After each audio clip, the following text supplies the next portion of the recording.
Let's make lemonade. Okay. Let's go to work. That's the signal! Go! 6! It's beautiful!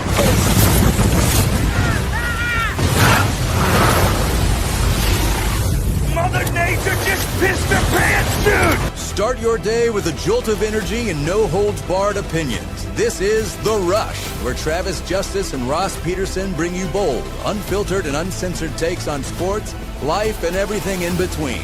Buckle up and let's go.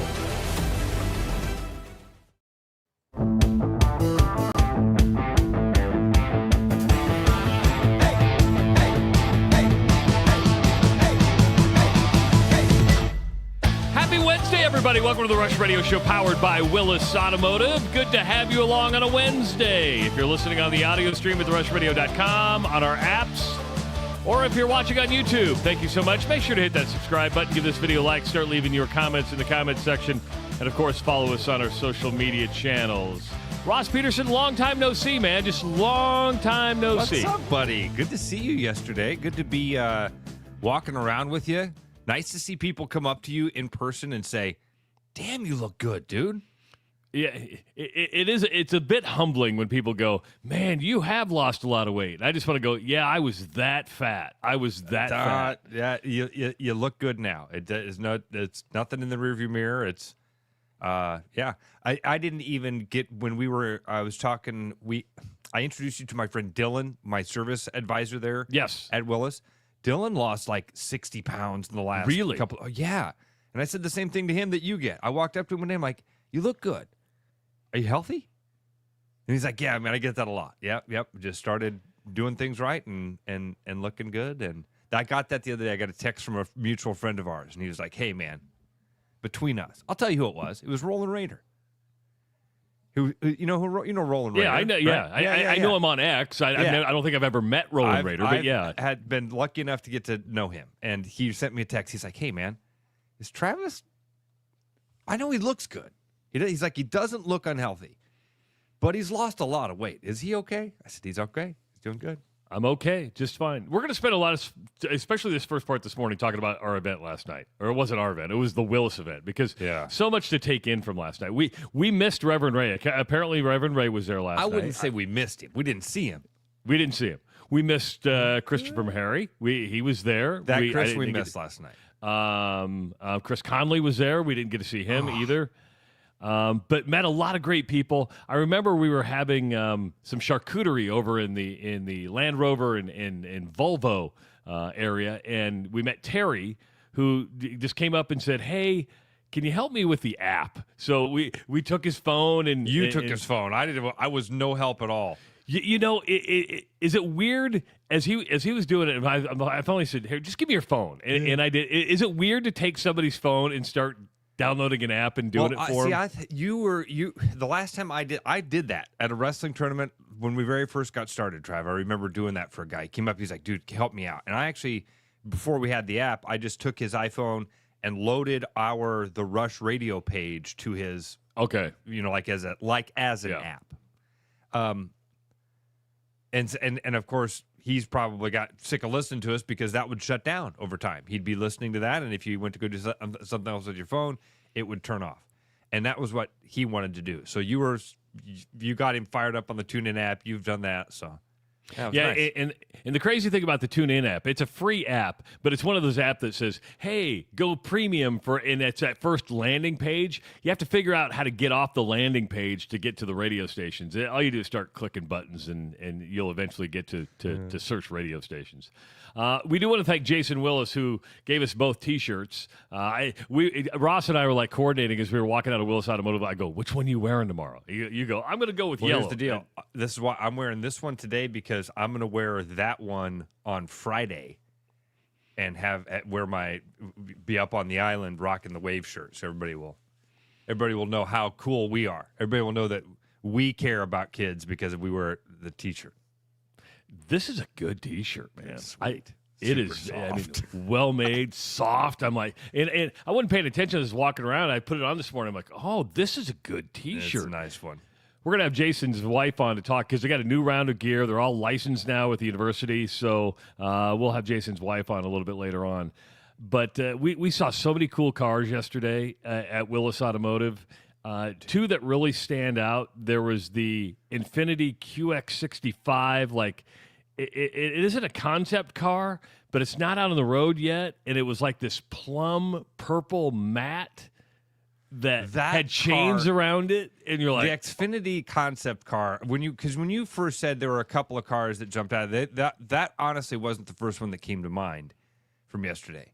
But it's by far the most impressive when you walk in and see it. It's a concept car. It's a concept car. It's designed for you to look at it and go, what? This is going to be on the road sometime soon? I'm going to drive past that or that's going to drive past me someday? Yeah, exactly. It is freaking sweet. It's one of there's a few of those there. I talked about this last week, Trav. Like, you walk past a car and you're like, I feel that car. I feel that car. It's so cool. That was one. That was the concept car. But the problem with the concept car is the windows are like murdered out. You cannot see in it at all. Because I don't think they want. I don't know how finished the inside is. Right? I couldn't tell you at all if it was finished. But the car that was there last night had just landed here from Seattle, and is leaving Des Moines to go to Dubai.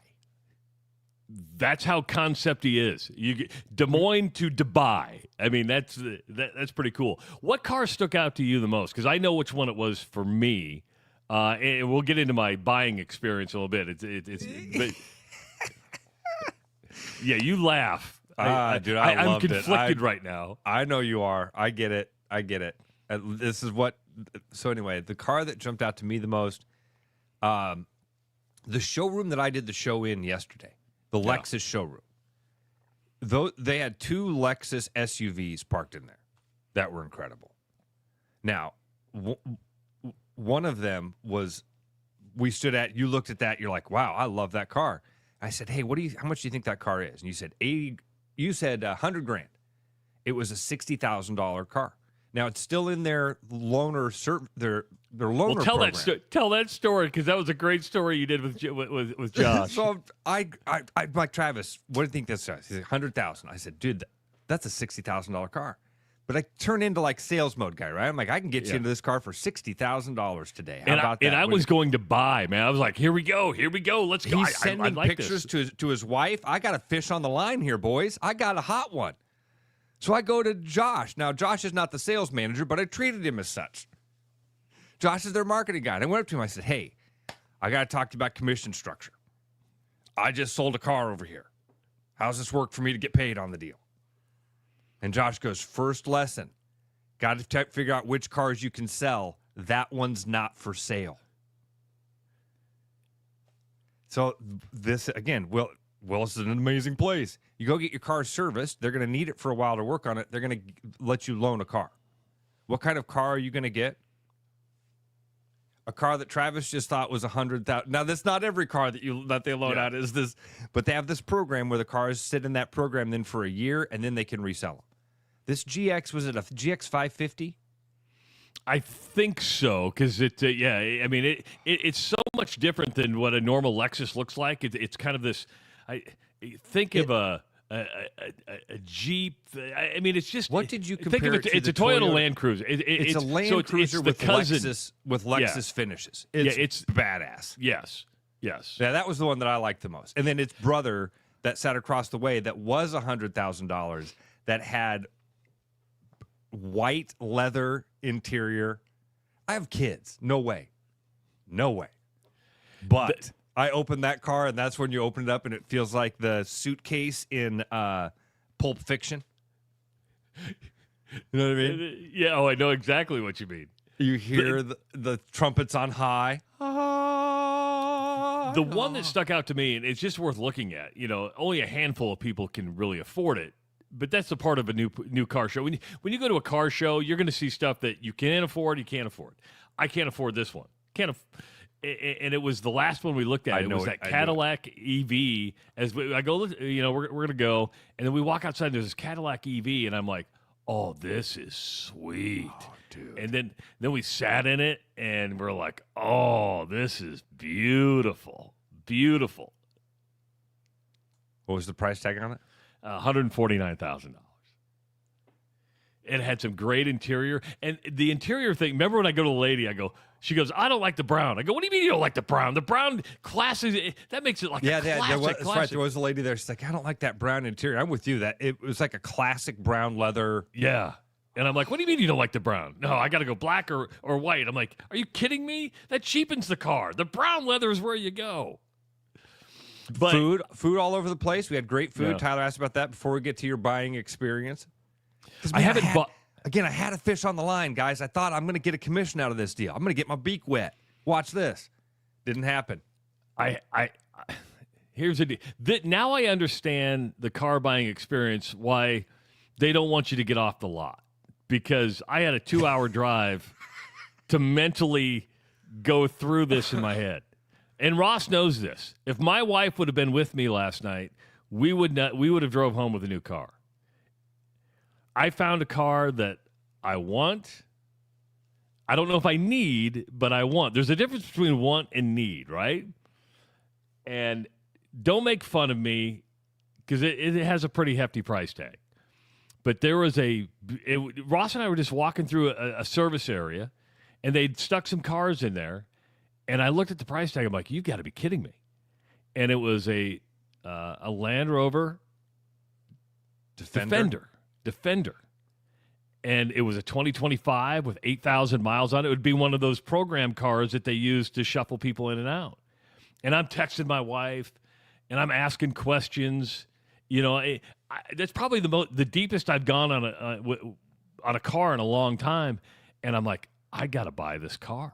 I have to buy this car. But I can't buy it without my wife because it's going to be her car. And I'm like, why not? Why not? He's like FaceTiming her. He's texting her. He's sending her photos, calling her. I'm like, this is a hot one, boys. And she's like, are you serious? I said, I'm dead serious. I go, it's probably a little fancier than what we're used to, but I go, we're getting up there in age. We can treat ourselves to something nice. And a beautiful color is a blue. If you follow us on our Facebook page, I actually posted a picture. Ryan Carlstad, but he commented on it last night. He's like, I can't wait to see this in my driveway. I'm like, shut up. Shut up. Shut up.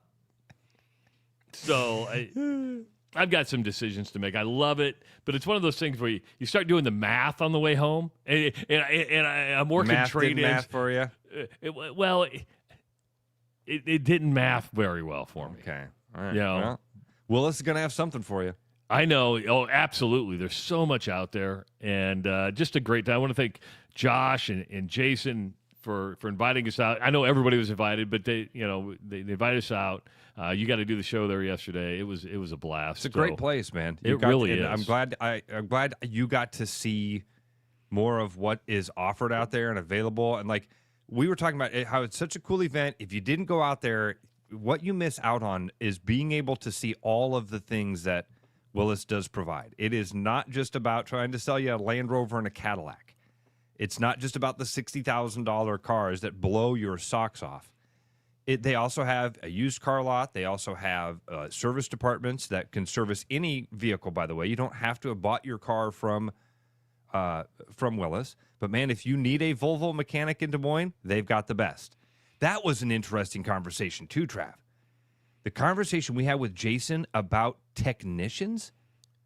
Oh, yeah. I mean, holy cow, guys. If you got young kids right now, I mean, this is a conversation I'm going to have with Eli. Jason Willis explained to us that right now, service technicians are like young athletes. A good young service technician is being recruited by multiple dealerships throughout the country. Travis, he talked to us about a kid in Arizona like it was a wide receiver coming from Texas, didn't he? That's a good way to look at it. And that, I mean, they were talking like an NIL package they could put together. Like, hey, you're moving expenses. Don't say it publicly because we don't want. That's true. We don't want a good kid from Iowa to be swept away to somewhere else. Right. But he mentioned DMAC in the automotive program that they have up there. He did, and the opportunities. Because I was just sitting there and I go, "Hey, are you having a hard time finding techs?" And he's like, "It's the most competitive thing right now." Is that? He said it's the hardest part. I think he said it's the hardest part of what we do is trying to hire, is trying to get the guys because kids just aren't interested in cars like they used to be. And then he went on and raved about the DMAC department. Tyler, he says, come to DMAC and get certified. Tyler, is Tyler, are you a professor in that at DMAC, or what? You say come to DMAC and get certified? That's cool. Flagger's an HVAC dude, all the skilled trades like that. Yeah. Construction. We're looking for superintendents, project managers. All sorts of things. You're hiring people not even to work. Yeah, I'll do that. I like what you did there. But yeah, Jason went really deep into a tech, and you're like, wow. I knew it was competitive, and a lot of the commercials are asking for new techs, but man, it's crazy. Speaking of cars, I forgot to put this on the rundown, but I'm going to bring it up now, Ross. We found out yesterday that the Iowa Speedway will no longer host the IndyCar race. IndyCar has released its 2026 schedule, and the IndyCar race, which has been, give IndyCar credit because that track has gone through a lot, ups, downs, ownership, and IndyCar basically kept that track going because they had a race there. And to me, it wasn't surprising, but it was sad at the same time, right? It was disappointing, but not surprising. Those are all good ways to put it, Trav.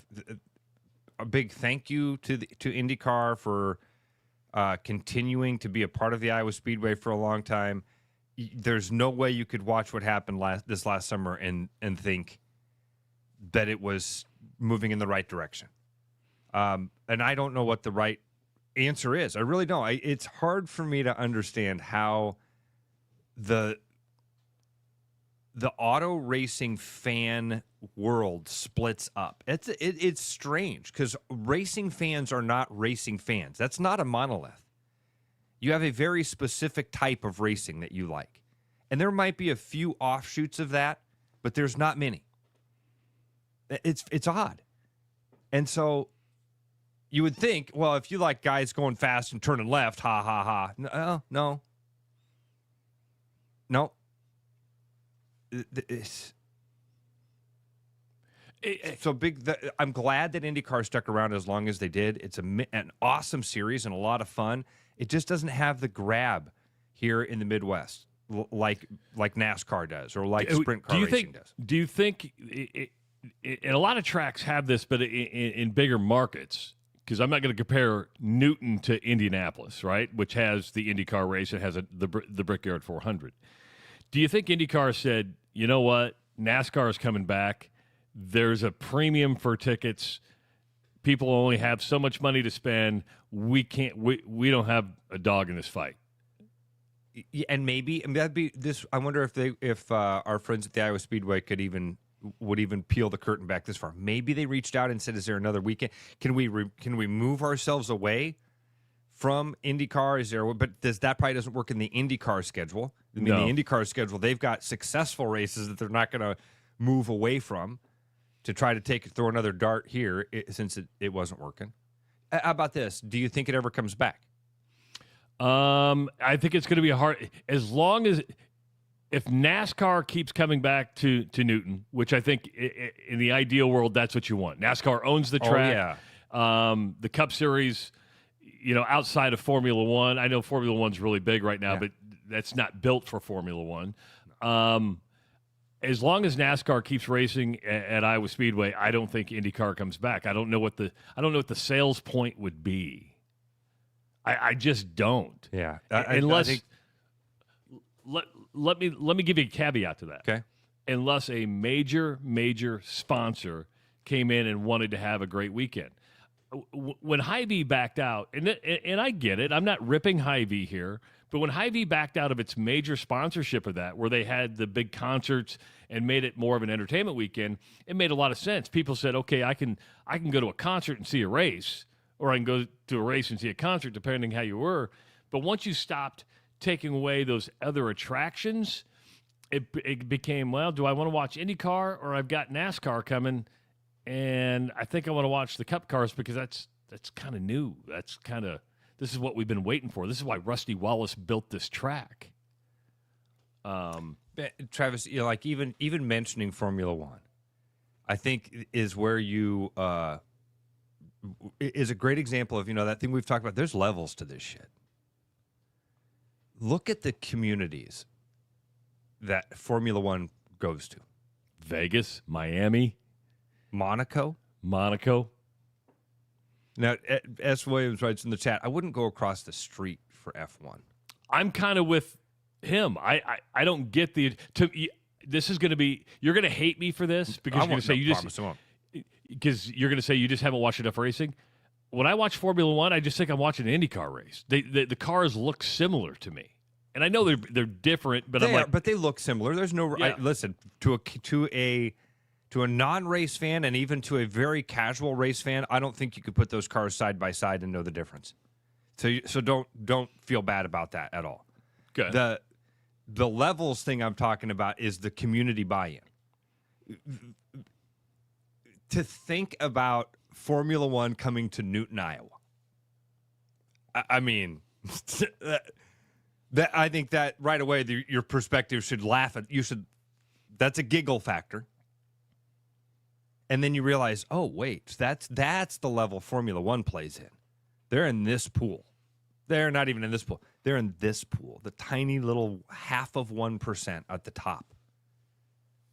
And so that's why Formula One, Kerry's nailing it. That's why Formula One in Newton, Iowa, it'd feel weird. It would be like. It would feel like, why it'd be the country club kid going to a public course, and you're like, what are you doing here? Great way to put it. I was thinking it'd be like bringing the Vegas Strip to Williamsburg. Okay, so let's piggyback on this in the economics and the socioeconomics of racing here. And by the way, this is a rabbit hole we did not plan on going down, but you just put. So I would agree with you. I'd put Formula One in. When you go to Monaco, when you go to Vegas, when you go to Miami, you're putting yourself in a certain socioeconomic status. Not saying all fans fall into that, but it's like Premier. NASCAR identified itself pretty early on with kind of a good old boy, everyday Americana. Yeah. It was running the bootleggers. You know what I mean? Yeah. The good old boys. What socioeconomic status did IndyCar identify itself with? And meaning, and maybe I shouldn't do socioeconomics, but what part of the population? That's fair, Trav. What part of the population did IndyCar actually attach itself to? And I don't think it did anything. I don't know where the Unsers and the Mears. I know those names, but I don't know a lot about those families. I can tell you where the Earnhardts grew up. Right? I know the names of the towns of where some of those NASCAR legends grew up. So I don't know. I think that it just we relate to it more is probably the way to put it. Because it looks like guys. At one time it looked like a real car. That's true too. Dude, I've said this. My dad we had a black Chevy Lumina, and it was because of Dale Earnhardt. I'm lucky that thing didn't have a red 3 on the side. I'm telling you, dude. I'm lucky. I guarantee you Dad thought about it. Dad's birthday yesterday, by the way, man. Is that right? How old was he? Yeah, he 70. Wow, 79. Wow. I would have never thought. Yeah, this is a compliment to your dad. I would have never thought he doesn't look 79. I will pass that along to him. Yeah. Does not look 79. I went and had lunch with him yesterday, and then last night he went and had dinner. His best friend, one of his best friends, is a year older than him, or a day older than him. One day, 24 hours. And that friend and his wife, John and Candy Zobon, took Dad out last night, and I said, "Oh, what are you having for dinner tonight?" He goes, "Oh, John and I's favorite, liver and onions." Ugh. How do you say you're old without saying you're old? Order liver and onions. There are just certain foods, and we talked about this earlier, that when you hit a certain age, you're like, oh, you're old. Liver and onions would be one of those. Blue cheese is another one of those. Oh, how about olives? I'm still not. I only eat olives when I go to Italy. I don't like eat You didn't jarred have the olives last here. night on the charcuterie board? I did not. I did not. Well, it was Land Rover, right? It was Land Rover, yeah. Oh, dude. Oh, They had the coolest looking grapes. You know, you think of a grape as like a little oval thing. These things looked like mini eggplant. And Yeah, I that's a could good see way you to put going, you were like, what is that? I go, it's a grape. You're like, what? It was a good grape. It was good grape. Juicy. Yeah, liver and onions for the birthday boy last night. Back to IndyCar, though. I mean, as much as I said it's disappointing, not surprising, the truth is nobody's going to miss it. I don't think anybody's going to miss it. I mean, that's the majority. The majority. Right. When it hits the summer schedule next year, the people that are going to miss it are the folks there in Newton. The folks involved with the raceway, right? Our friends over at the Iowa Speedway are going to go, ugh, you know who's going to miss it are the hotels and the vendors, and because that was, an extra, 30,000 people coming. Yeah, even if it was that, but something. When we get back, can we have a conversation that at the very end of the show yesterday, we were getting ready to sign off, and I saw somebody post a thing that said, "Rest in peace, Robert Redford." And then I got the day started. I was running up to the office and got a text from Mark Charter that said, "Rest in peace, Roy Hobbs." I was going to fire back a text that said, Hold on. Why don't you hold that thought? I will. Keep us hanging. What was Ross going to text about Roy Hobbs? What stupid thing did Ross think about Robert Redford? Exactly, because I told him, I said, "Hey, let's have a natural conversation because it's a baseball movie." And you're like, "Let's have a deeper conversation about Robert Redford." I'm like, "Okay, that was a heated response. I guess we'll have that." I love you. It's all coming up next. How you pick up on those little tiny things that I do. I don't even notice them, Travis. Oh yeah, but like, you said it back, and I'm like, "Oh, that's it. That's the exact emotion I was feeling." When he said Robert Redford. Ross's eye kind of went down a little bit. He goes, "Can we have a longer conversation about Robert Redford?" Like I'm like, this? Yeah. The I'm like, vein in my forehead starts to pop out. We're going to go down a rabbit hole here. It is the Rush Radio Show powered by Willis Automotive. The Rush Radio is now on the free TuneIn app, allowing you to enjoy the show on Apple products and Android Auto.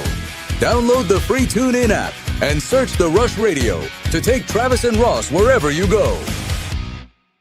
Your house wasn't built for bats, birds, or raccoons, but try telling them that. At Bats and Bugs Pest Solutions, we've been helping Iowans take back their homes for over 20 years. We use cost-effective, eco-friendly methods to solve wildlife and pest problems the right way. Whether it's bats in your attic, birds in the vents, raccoons in your chimney, or moles in your yard, we have long-term solutions.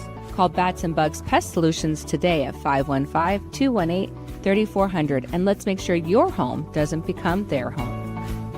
The Royal Mile, where everyone's a wee bit British. The Royal Mile is downtown Des Moines' living room with classic pub favourites. Pair them with a glass of whiskey or an expertly poured Guinness. It's bloody brilliant. The Royal Mile, a proper British pub. There's always something new at Fong's Pizza. The patio is open and ready for you, your friends, and an ever-changing menu of tiki drinks. Or try our new noodle dishes alongside your favorite slice. It's all happening this summer at the new Fong's in the East Village. Thinking about buying a home? Get pre-approved in 30 minutes with Gary Presnell at Northwest Bank in Des Moines. Gary offers first-time home buyers programs, VA, FHA, IFA, and conventional loans. Call Gary at 515-975-6767 or find his profile at nw.bank. Member FDIC Equal Housing Lender. You know, Brian, at Central City, we really do have the best selection around. I know. High-quality stuff you can't find anywhere else. Whistle Pig Plantation Rum. Yeah, and over 150 of the best scotches on earth. And a ton of bitters, mixers, and more. You know what we are? High class. Definitely high class, yeah. Make way for the natty. Okay, maybe medium class. Central City Liquor is home of the 10% cash coupon. And the Wooden Nickel program.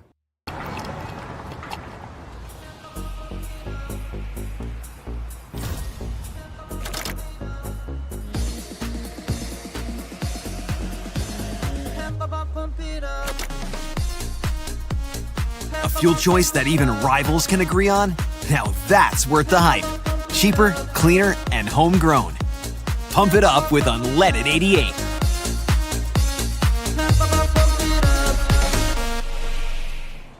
After Hawkeye football games this fall, Travis and Ross are right where they belong, with you taking your calls and giving unfiltered feedback. Right after Hawkeye football games, it's the Black and Gold Rush on the RushRadio.com, the TuneIn app, and on YouTube. It's game time at Willis Chevrolet of Granger. We're kicking off September with hard-hitting deals. Drive the legendary Silverado 1500 with 2.9 APR for 72 months, or lease on a 2025 Silverado 1500 Turbo Max for just $349 a month. The all-new 2026 Equinox is on the field with 1.9 APR and no payments for 90 days. Need a value-packed starter? The Chevy Trax starts in the low 20,000s. And don't forget, this is your last month to grab up to $7,500 in federal tax credits on eligible electric Chevy vehicles. Stop in and see us in Granger or visit us online at willischevy.com. There's a new spin on casual dining near Drake University. Lucky Horse Beer and Burgers. Craveable faves, flatbreads, delicious burgers, frozen cocktails, and a crazy cool vibe. Get to Lucky Horse Beer and Burgers today.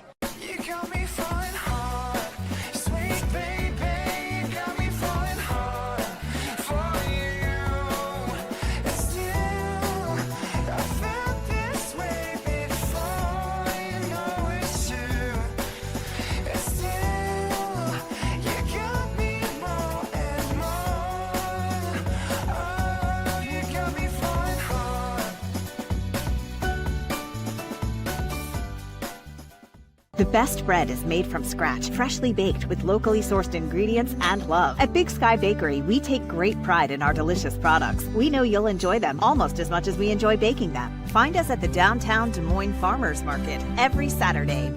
Back like a rash you thought was gone. Travis and Ross aren't contagious, but they are addictive. It's the Rush Radio Show, powered by Willis Automotive. Make sure to pump it up with Unleaded 88. It's grown by corn farmers right here in the state of Iowa, so pump it up with Unleaded 88. Go to iowacorn.org for more information. You know, watching the commercials and listening to the commercials over the break, it just reminded me, we were walking around the Willis campus yesterday, and I wanted to go talk to everybody because I'm like, hey, I know you. Because they're on all the commercials, and I thought that would freak them out a little bit. That would kind of like. There were several people. I see them, and it is weird how it's like, oh hey, I know that guy. Oh, he doesn't know me. I can't. Yeah. I shouldn't do that. I shouldn't go up to him and say that. But you know, Travis, we like it when people do that. Like when Terry came up last night and approached us, and we had a couple people last night. Oh, I wish I could. Who was the gentleman that came up to us in the service department? He was with his family. He had a red beard on. Yeah, he was like, we were leaving. He goes, I'll see you guys tomorrow at 6 a.m. Yeah, and he's the one that's, oh, man. Come on, Ross. Nathan. Was it Nathan? You're the one with names. I'm the one with faces. He was one of the ones that mentioned your weight loss. Came up and said, man, you look great. And then he's like, by the way, you seen Williams lately? Williams is all shredded up. Mine's all natural, though. I'm not roided up. Not roided. All right, better so watch out, man. Williams might get that road rage. I know he might come kick my ass. Not road rage. Roid rage. Right. You mentioned that Robert Redford passed away yesterday, and I'm going to break. This is actually sports related. Robert Redford, I found out, went to Colorado University to play baseball back when Colorado had a baseball team. He was a high school teammate of Don Drysdale. So, wow. Yes. So Robert Redford and Don Drysdale went to high school together. Don Drysdale actually called him a pretty decent baseball player.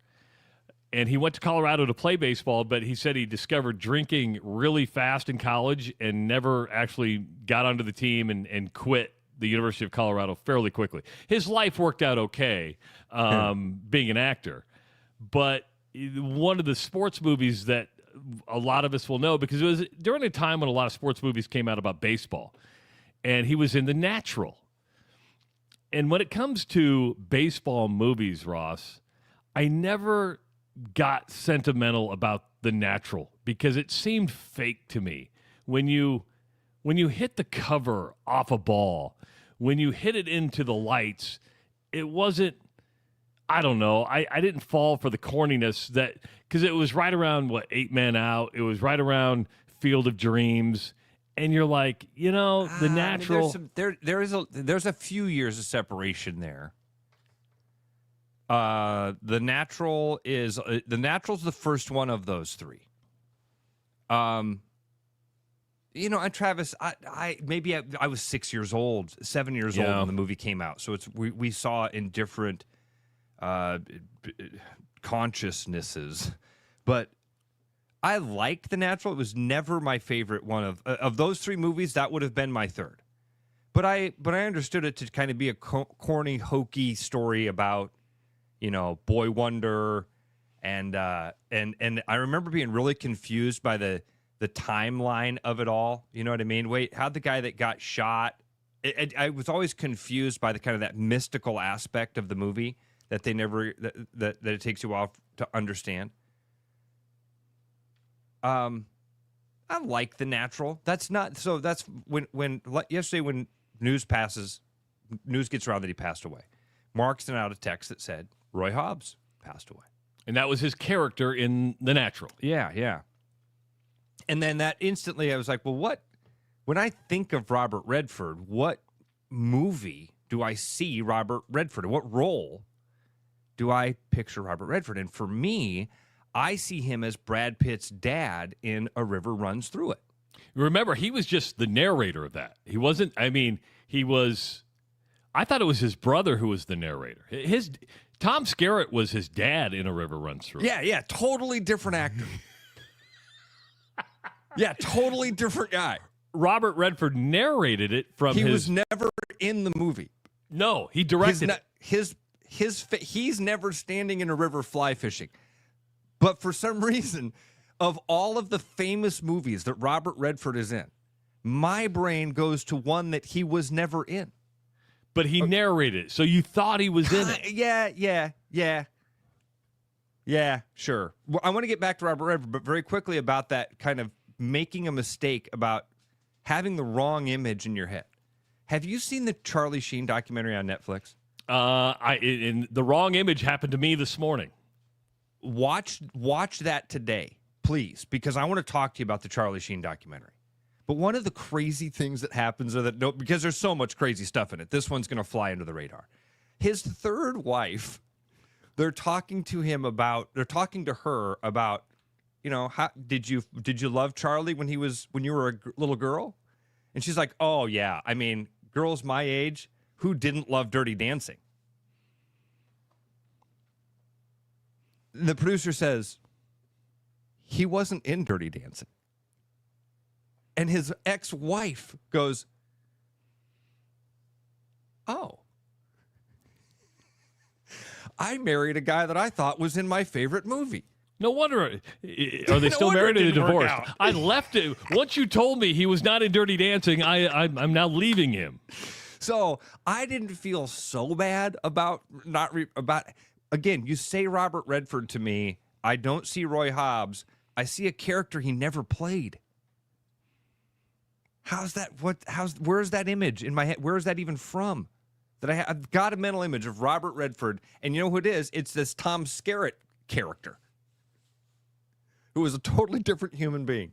Totally different human being. But I think because he narrated it, you put the association with Robert Redford, and then he directed that movie. Yeah. But when you told me the Dirty Dancing story, I said, yeah, you're right. And you're like, no, you idiot. He was never in Dirty Dancing. And then I went, oh, but Jennifer Grey was, and he was in Ferris Bueller, where in the police station he was sitting by Jennifer Grey. So it was the association with Jennifer Grey. The association thing. And that's what the Robert Redford, that's the Robert Redford thing. Again, I want you to watch the Charlie Sheen thing so we can talk about it. A lot of people in the chat now want to get to that.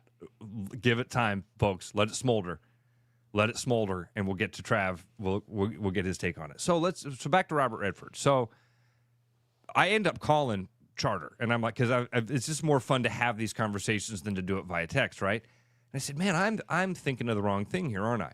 Well, then that started a conversation just about Robert Redford's career, because I had kind of a Barry Manilow moment, meaning for a second I thought, wait a minute, why is Robert Redford even famous? This guy wasn't even in any movies. Dude. All the President's Men. Well, you got to go back a long ways, because Butch Cassidy and a Sundance Kid. That was where it started for most of my buddies. That when we started having these conversations, it went back to like The Sting. That one you're familiar with? Yeah, The Sting. He was in one with Jane Fonda. What was the name of that? That'd have been late 60s, early 70s. Well, let me tell you, Jeremiah Johnson was one that a couple of my buddies, including our friend Jeff Klein, he's like, oh, when I think of Robert Redford, I think of Jeremiah Johnson. And I was like, wait a minute. He was that Robinson Crusoe character? Jeremiah Johnson is based on a true story, by the way. That was a real dude. I think, right? I don't know.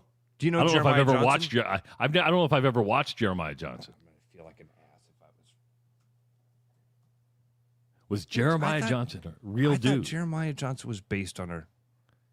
Aren't most movies based on a real story? I don't think it was.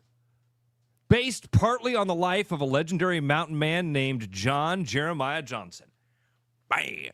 Ross got it right. Ross got it right. Wasn't so stupid, it turned out. Then, so Jeremiah Johnson was one. The Sting. He was in All the President's Men. That's one and All the President's Men is the Bob Watergate Woodward. story. Yeah. Yeah, he plays Bob Woodward in that one, right? I don't know which character he plays. Woodward and Bernstein? Yeah. Anyway. Bernstein and Woodward. Out of Africa, a river runs through it. Indecent Proposal? He directed Indecent, but he was in it too because he's the one who made the offer to Demi Moore. So wait a minute. He directed the movie, and then all of a sudden he was like, let's see, we have to have an actor that sleeps with Demi Moore. I'll take the role. How brave of you, Robert. This is one that so I want to bring it around to this one. In 2015, he was in a movie called A Walk in the Woods. Does that ring a bell to you at all? It does. Yes. A Walk in the Woods is a book by Bill Bryson.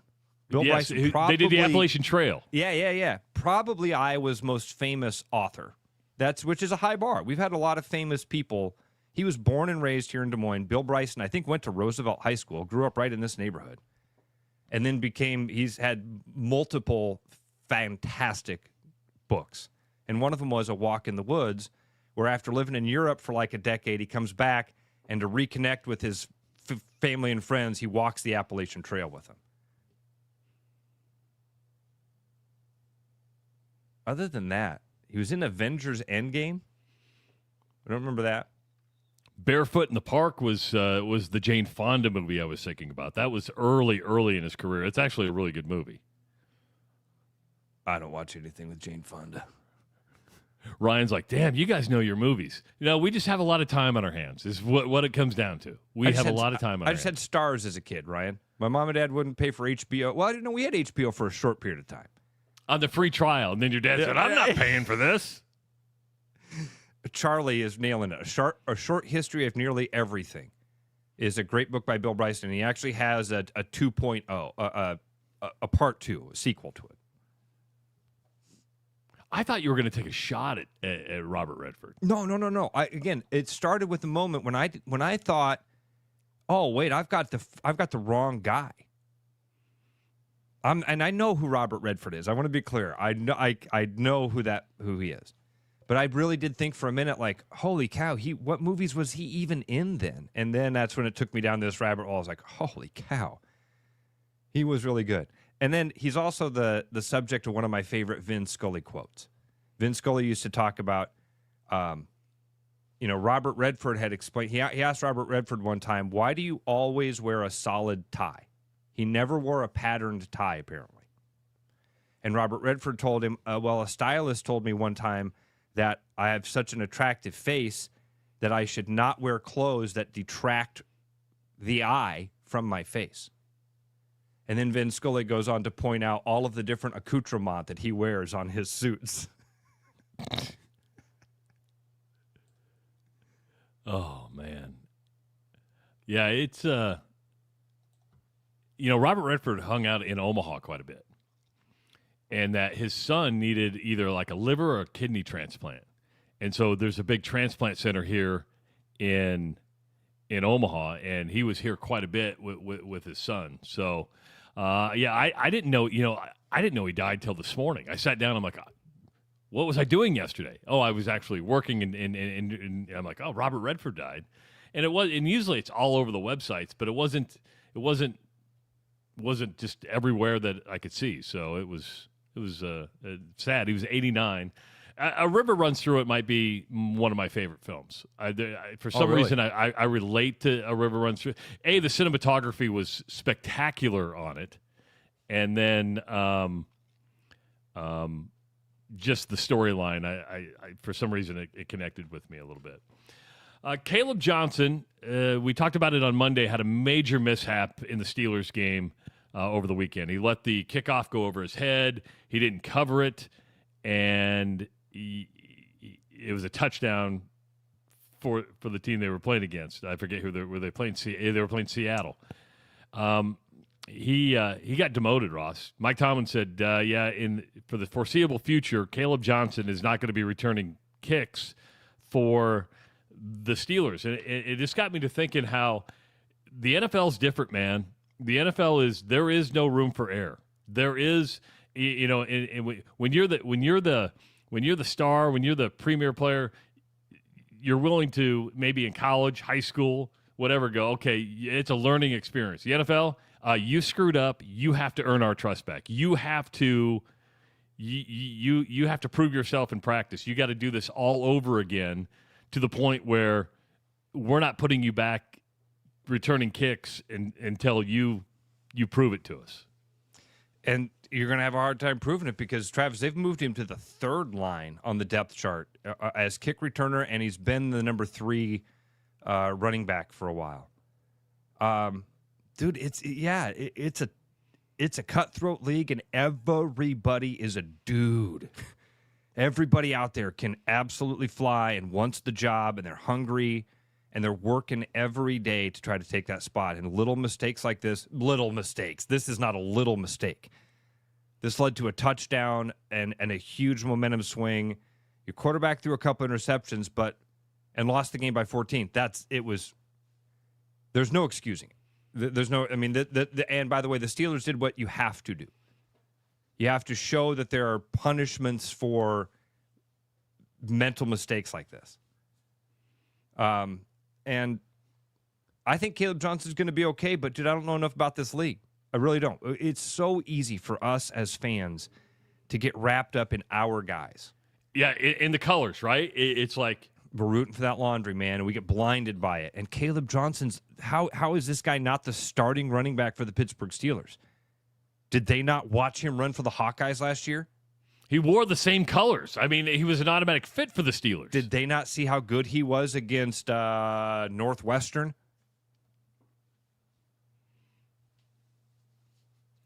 Sean brings up a good point. He says, at the rookie symposium, Belichick tells them, know the rules of the NFL. That shit, what a Sean, I'm not. What a stupid thing that has to be said.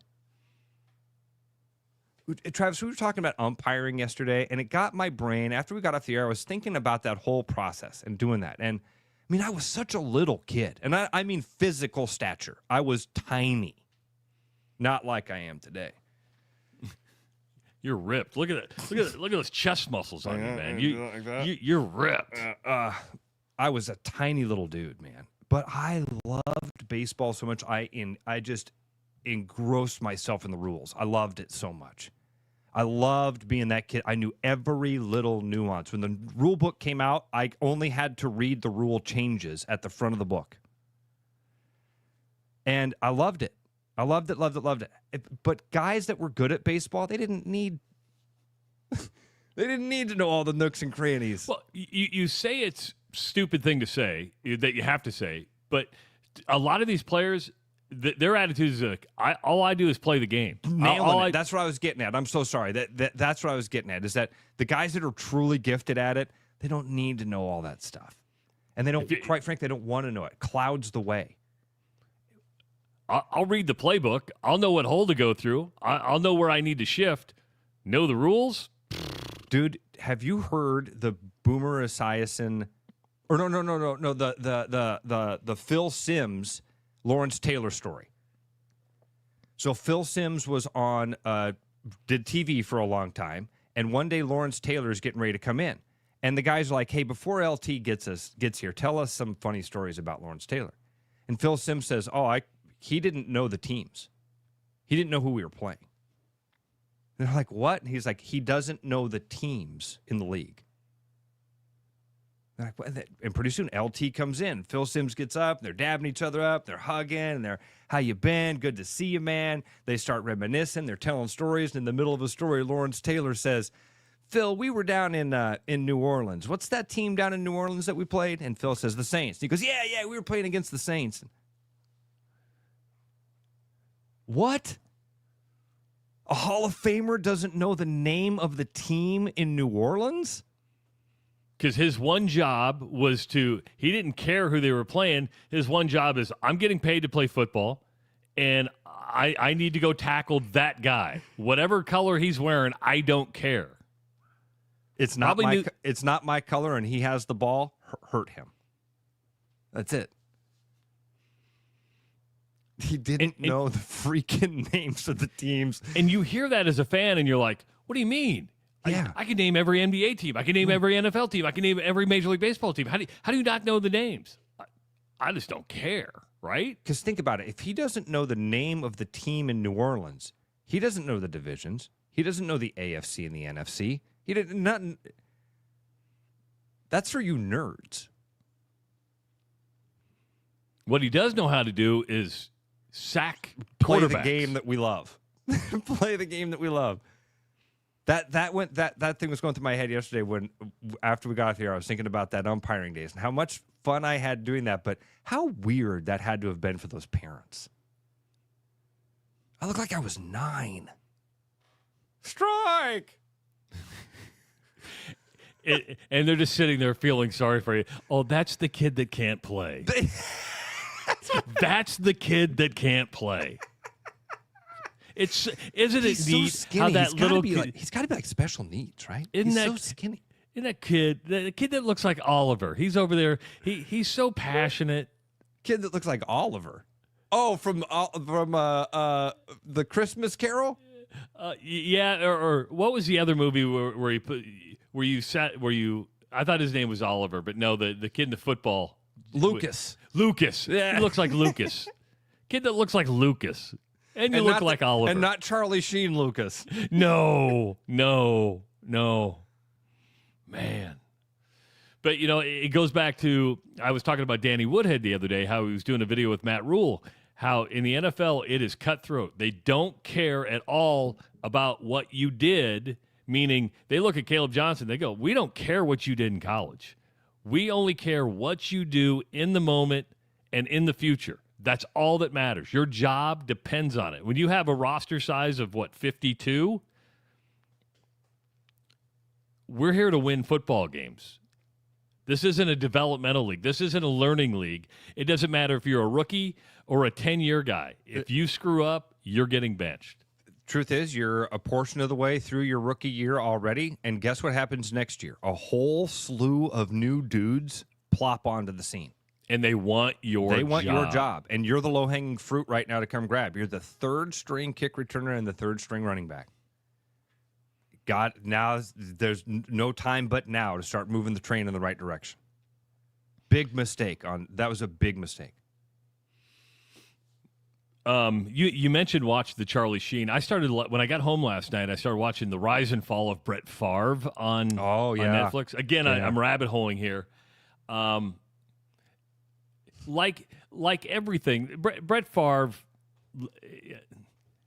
he's got daddy issues. Oh yeah, Trav. Yeah, he does. Because I don't believe people are made that way. I mean, and it shows you that your public persona There's and what happens behind the scenes. There's always something, and then you kind of get the relationship with it. He loved his dad. I'm not saying that, but his dad was a hard ass. He was a hard ass, and you can just kind of see. And when his dad passed away, is when it really went downhill. But his dad wasn't one to shower him with compliments, do anything like that. It was just. They said he would throw for 400 yards, 4 touchdowns, and an interception. And his dad was like, can you believe he threw that interception? Can you believe that?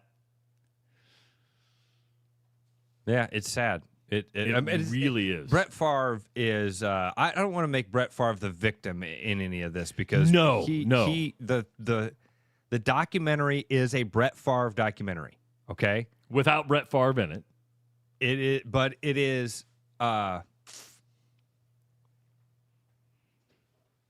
yeah, I don't know. It's an interesting one. I don't want to make him out to be the victim in any way, stretch, or form. He made a lot of really bad mistakes. I think that the thing that I remember taking away from it, Travis, was the concussion part of it. That, I don't, again, hate to chalk this stuff up to CTE because he's made some really bad decisions. Those bad decisions started before he had concussions. Well, it was, because it was in Green Bay. There's a part in there where the editor from the Green Bay paper said, his wife was going through chemotherapy, and they're like, hey, we want you to go write a story on Brett Favre, the family man. And the reporter says, I don't write fiction. He goes, if you lived in Green Bay. Now, Kyle says, Travis, listen to the Brett Favre on the Sage Steele podcast, and you'll hear a lot more of his side of everything. Yeah.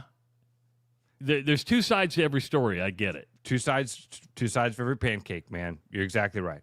I did that too, Kyle. I went and listened to that Sage Steele thing, and that's where I think maybe that's actually I conflated the two things, Kyle, because that's where he talks about the concussion thing. So thanks for clearing that up. He wasn't in the documentary. The Sage Steele podcast. He addresses some of the things that are in the documentary, and one of those things that he talks about is that a doctor explaining to him, how many times do you think you've had a concussion? And he says, I think I had 5. And the doctor says, how many times did you see stars when you got hit? And he says, hundreds. Those were concussions. And now he has Parkinson's now? Yeah. Wow. Yeah. And almost certainly some form of CTE and brain damage from that amount of concussions from what we know about that. But this is why, dude, no pedestals, right? And everybody's story. We all have good, we all have bad. I feel like it's okay to just observe something like this and be fascinated by it. Go, wow, what an awesome, not good or bad, just wow, awesome experience this guy had. I mean, doesn't excuse the bad behavior. No, it's the Wheel of Fortune. It to me, it's fascinating to watch how a guy goes from being on top of the world to the weight of the world on top of him, to the top of the world to the weight of the world being on top of him, and the way that evolution turns and spins, and it's wild. 515-517-2303. That's the number to call if you want to have a chat with us. We got an hour in the books. We got an hour to go. What a fun Wednesday it's been so far. Yeah. Fun Wednesday. Thanks for tuning in with us. It is the Rush Radio Show powered by Willis Automotive. I'm loving these wooden nickels, Brian. Yeah, I suppose everyone is catching on. Just spend $20 to get a wooden nickel. It's $25. Collect 10 and add up the savings on your next purchase. Some of these are worth $5. That could be huge. I know, right? That's why you have to spend $20. It's $25. Collect 10. It's like money back to you. Spend 20, you get another wooden nickel. It's $25. Collect 10 and add up the savings. It's huge. Central City Liquors, home of the 10% cash coupon. And the wooden nickel program. It's huge. Hey everybody, Mason Miller, sales manager out here at Mini of Des Moines, and right now we have some exciting things to talk about. We have our last Countryman SE. We are leasing that as low as $399 a month with $3,800 down. On top of that, we are doing 1.99 for 48 months on all new 2025 Countrymans. For more information, come visit your favorite Mini motoring advisor or visit us online at miniofdesmoines.com.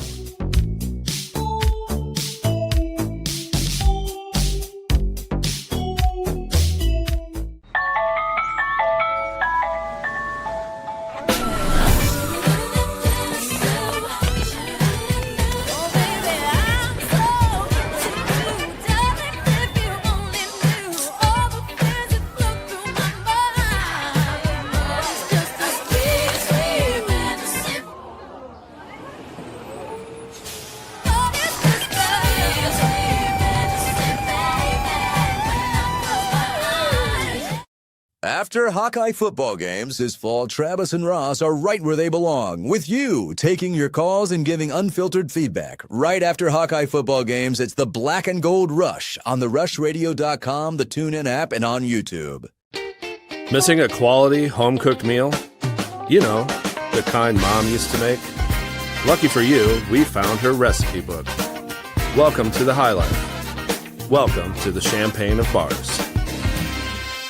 Every business has priorities, and Priority One Heating and Cooling is no different. As a service provider, we prioritize quality air conditioners and furnaces that will keep your home at your comfort level year-round. As a small business, we prioritize doing things the right way and treating people fairly. As a truly local business, we prioritize our community. As a veteran-owned business, we prioritize duty and commitment. For big business service with local value, trust your home to the place where you are always Priority One.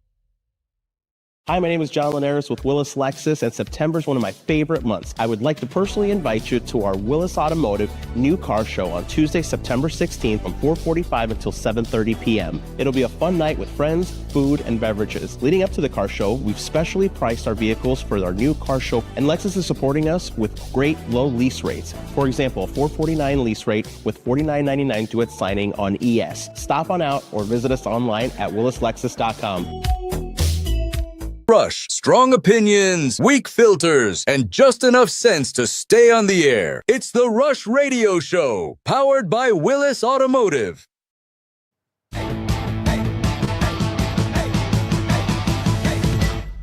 Hour number 2 of the Rush Radio Show, powered by Willis Automotive. If you're listening on the audio stream at therushradio.com, on the Rush Radio Android app or the TuneIn app, thank you so much for dialing us in this morning. If you're watching on YouTube, give this channel a subscription, give the video a like, and start leaving your comments in the comments section. You can follow us on X at Rush Mornings, on Facebook, The Rush with Travis and Ross, and of course, Instagram, The Rush Radio Show. Coming up on Friday, it is the Iowa Lottery Weekly Woo-Hoo. And this week's prize pack includes Scratch Match and Win Jurassic World and Iowa Blackout Scratch tickets, plus some Mega Millions free play coupons. A prize pack valued at $90. And don't forget, it's your last chance to get any non-winning Jurassic World Scratch or Instaplay tickets entered into the Iowa Lottery's Second Chance promotion, where you can enter to win $10,000 or a trip to Hawaii to compete for up to $1 million.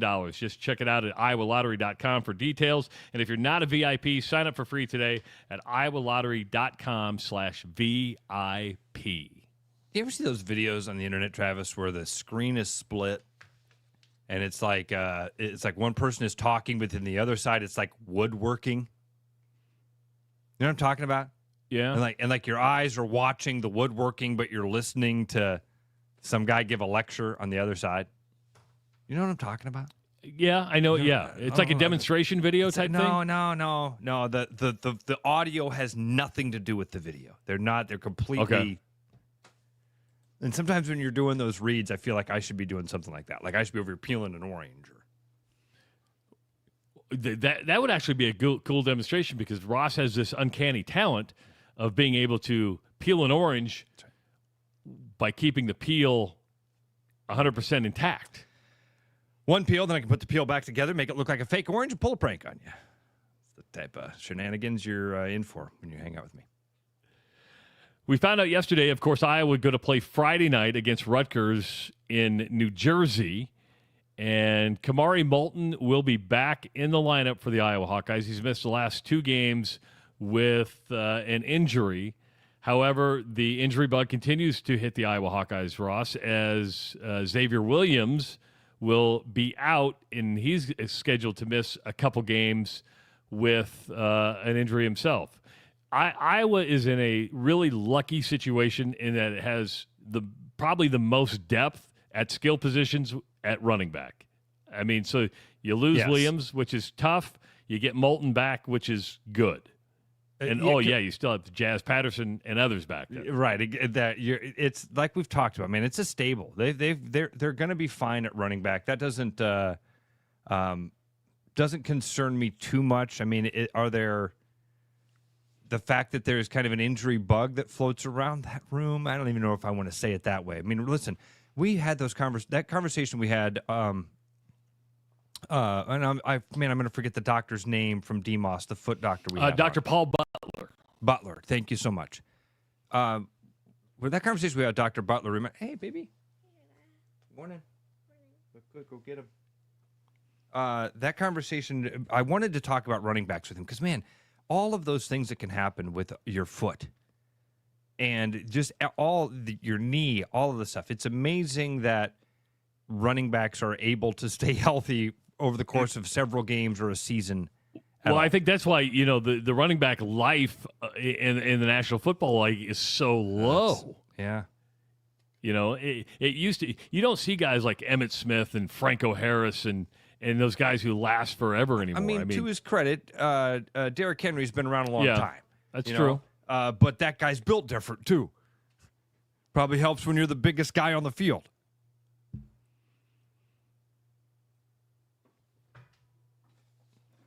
So, yeah, I mean, I want to go back to maybe the conversation we had yesterday because I kind of put it on the thumbnail, and I said make or break for Iowa and Rutgers. I'm gonna, if I'm wrong, I'm wrong, but I do. The more we get closer to this game, the more I feel this is a make or break game for both of these teams. I don't want Rutgers to win. I'm rooting for the Hawks. It's that thing, Travis, we've talked about before. It's a metric game, right? We're gonna because we don't know right now a lot about the Hawkeyes. I still feel that way. We should take nothing away from the UMass game, nothing away from the UAlbany game, and we should. Iowa State is a rivalry game that's always a tight one. You can't take much away from that either. We're gonna learn, man. If the Hawkeyes, I fear what will happen mentally if the Hawks lose within the fan base, with me personally, because I'm gonna take that and push that forward because I do see this as a metric game. You bring up a good point. I don't think because we've seen it over the course of years. I don't know if Kirk Ferentz has ever lost a locker room. I don't think he has. I think there's, but it is a metric game for the fans. And not that fans matter, but they do. I mean, they certainly do. In our world, it matters. It matters just as much. It really does, because that's what we're dealing with, and we are fans, and and our emotions are what are coming through here. So, make or break is hard. You're right about the locker room. They are going to do that game by game thing. And losing to Rutgers doesn't mean squat the next week when you host Indiana. So that's how the locker room is going to feel. How are we going to feel about the season? What kind of hope are we going to have for the rest of the year if they lose on Friday night? Yeah, I would say my hope changes with a win. My hope changes a lot with a loss, because then you start playing those mental gymnastics going, well, if you can't win, if you can't beat Rutgers, how are you going to beat Indiana? They're a much improved team. How are you going to beat Minnesota? But man, go in and win this game 24-10, something like that, and I'm going to look at this and go, all right, that means we beat Michigan State. That means we beat Minnesota. That means we're beating Wisconsin. And I'm probably wrong in assuming those things. That's the stupid fan in me that thinks that because you win that game, oh, good. Well, go ahead and put a W by Michigan State then. Yeah. Well, because what do wins do? They sell hope. That's right. I mean, hope is all we have, right? I mean, when it comes to our own fandom, even if you're the number one team in the country, you hope you win the national title. I mean, you start and you play that long game. You're like, okay, I can temper my emotions right now. Yeah. I love it because the guys, Tim is nailing it, because you said make or break, and Patrick wanted to know make or break for Kirk, and I think you nailed it. He's not going to lose the locker room. Not necessarily make or break for Kirk. And then Tim responded, for the fans. That's who this is. I mean, because apathy hasn't set in for the fan base yet. Not like basketball. Long way from apathy. A long way from apathy? A long way from apathy. Okay. Yeah, a long way from people not caring about Hawkeye football. People, because you got a long period of people getting mad before that happens. What's happening right now, Travis, the tide that is shifting is the Kirk Ferentz era thing. I'm careful how to phrase this because nobody wants Kirk Ferentz to get fired. Very few people, very, very few people say, oh, it's time. Beth Getz needs to do what's right. Most Hawkeye fans that I talk to, and when you have these conversations with Hawkeye fans, they all say the same thing, which is, I love the guy. Don't want him to be fired. Shouldn't be fired. Can't be fired. Ready for this era to move on at some point. Yeah, because everything, you have an upward trajectory, and then you have a downward. That's just life. And so the apathy is way at the end of that trail. And you just are you're just over the top of that hill with the majority of the fan base of, okay, great run, thank you, we're in that appreciation phase. It would be a long time before you got to apathy with it. 5 years. Because you have a long time of people being mad before they were just like, screw it. Being mad doesn't do any good. Yeah, because apathy didn't hit in because Hayden Fry had a good team in, 97 or 98 and left, or no, it wasn't 98. 98, they weren't very good. But I think 97 was a pretty decent team. So apathy really hadn't set in. I don't think people knew how bare the cupboard was in 98. Yeah.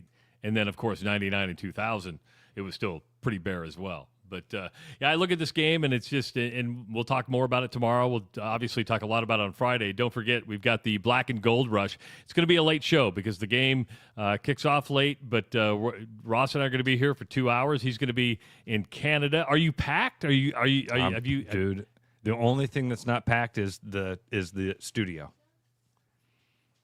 And that's going to take you as soon as we get off, you're going to be like massive teardown. Oh, massive! I've even set it up. I even set it up from Willis yesterday for a quick teardown process. So I don't even have the full studio all the way set up. I just did what I needed to do here, and I've got it. I think I can get about a 5-minute teardown, get it packed up, get it loaded up. I've got some stuff in the freezer that I'll be taking up with me because I take some Iowa pork chops from Birkwood Farms.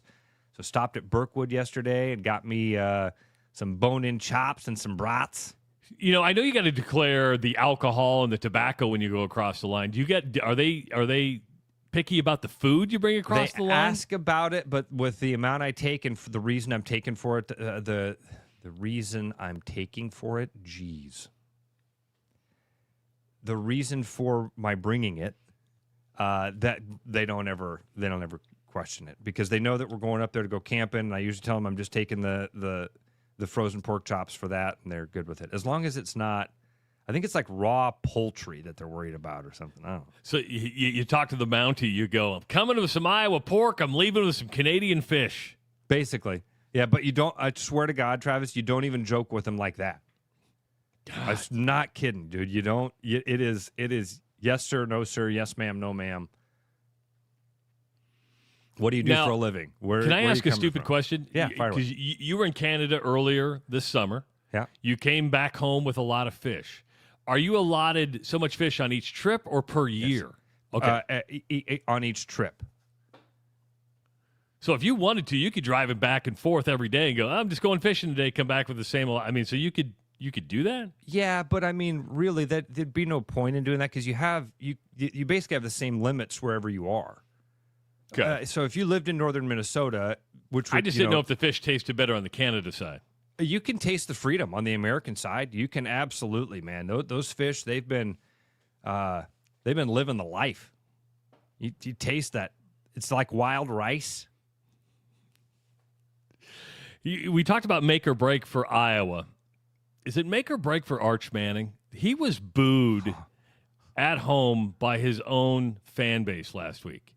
They played UTEP. They beat UTEP. He had a string of 10 straight incomplete passes, Ross, and the fans are like, this isn't what we're paying you for.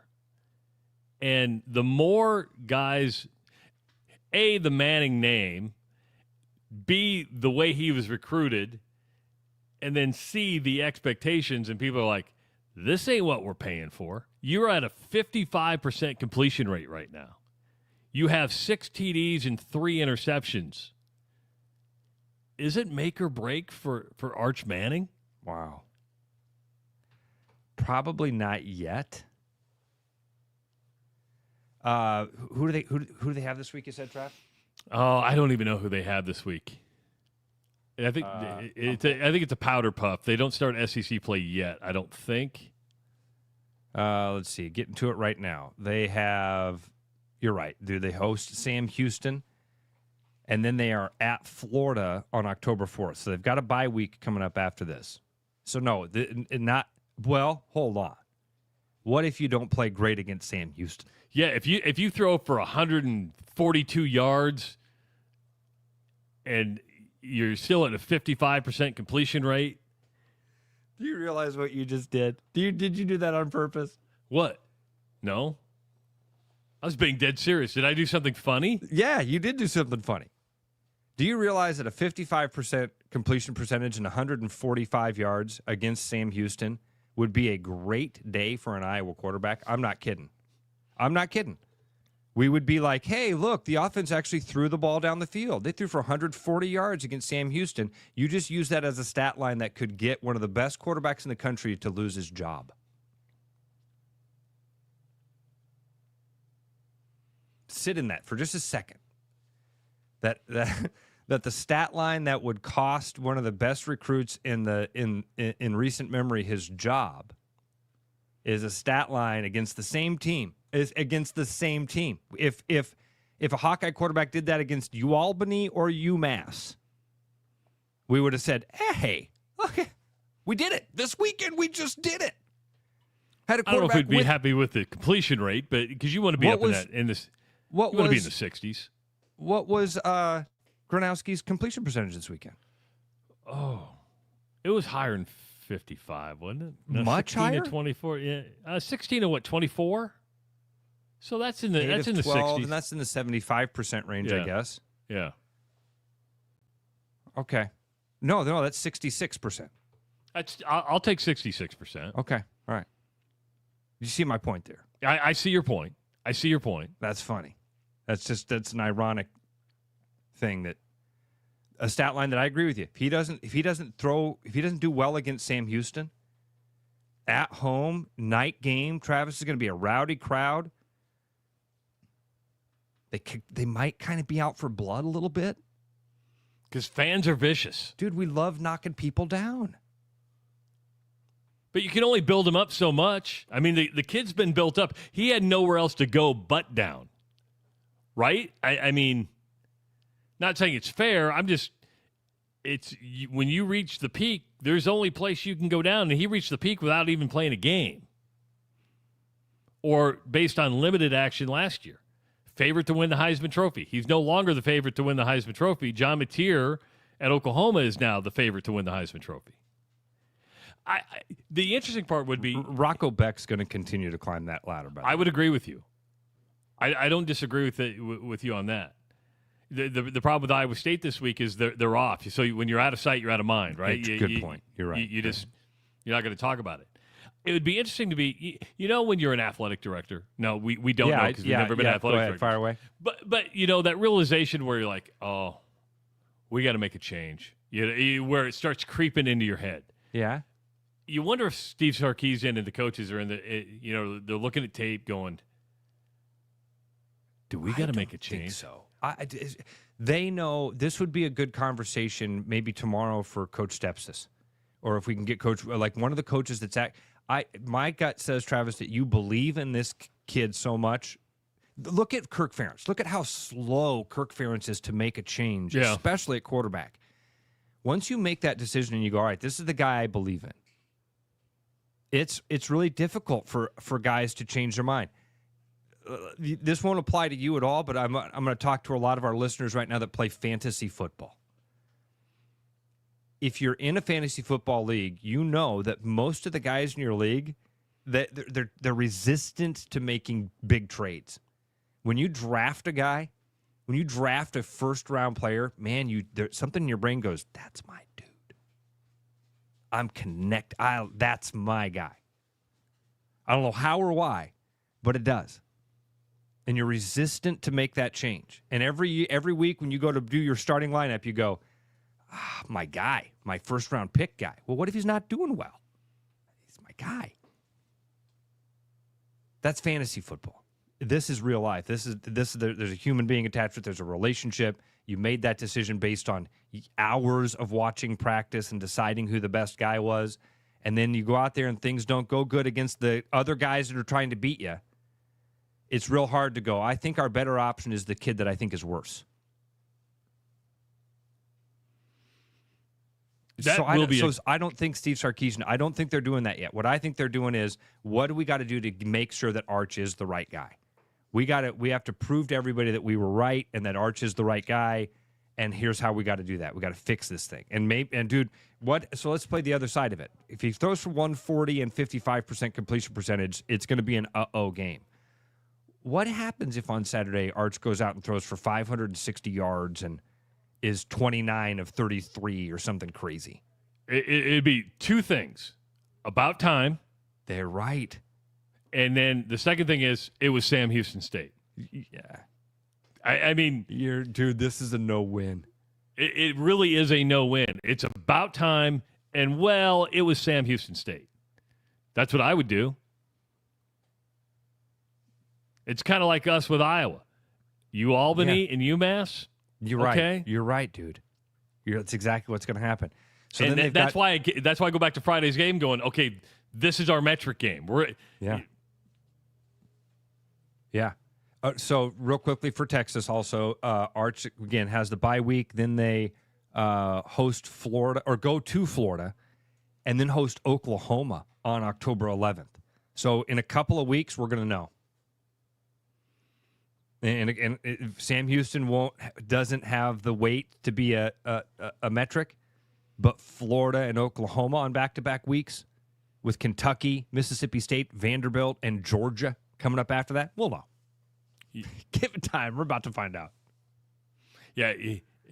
Right now, I wouldn't worry about Arch Manning coming out to the NFL draft. Based on what we've seen already, you'd be like, well, Texas fans were like, hit the portal, but I don't see Arch Manning, because what do NFL guys do? They go, okay, can we win with this guy? Is he going to be our franchise quarterback? Not with what he's shown so far. You mentioned Florida. What a mess Florida is. We mentioned Billy Napier. Now he's the next. We've seen 2 college coaches fired already. Billy Napier in Florida is a mess. Did you see the pregame between LSU? There was a big fight between the sidelines. Well, the associate head coach for Florida, I'm not going to try to pronounce his name because I can't. He's been suspended 3 games, Ross, because he got involved in the altercation. And I don't know if there's any. I don't think there's any video of it.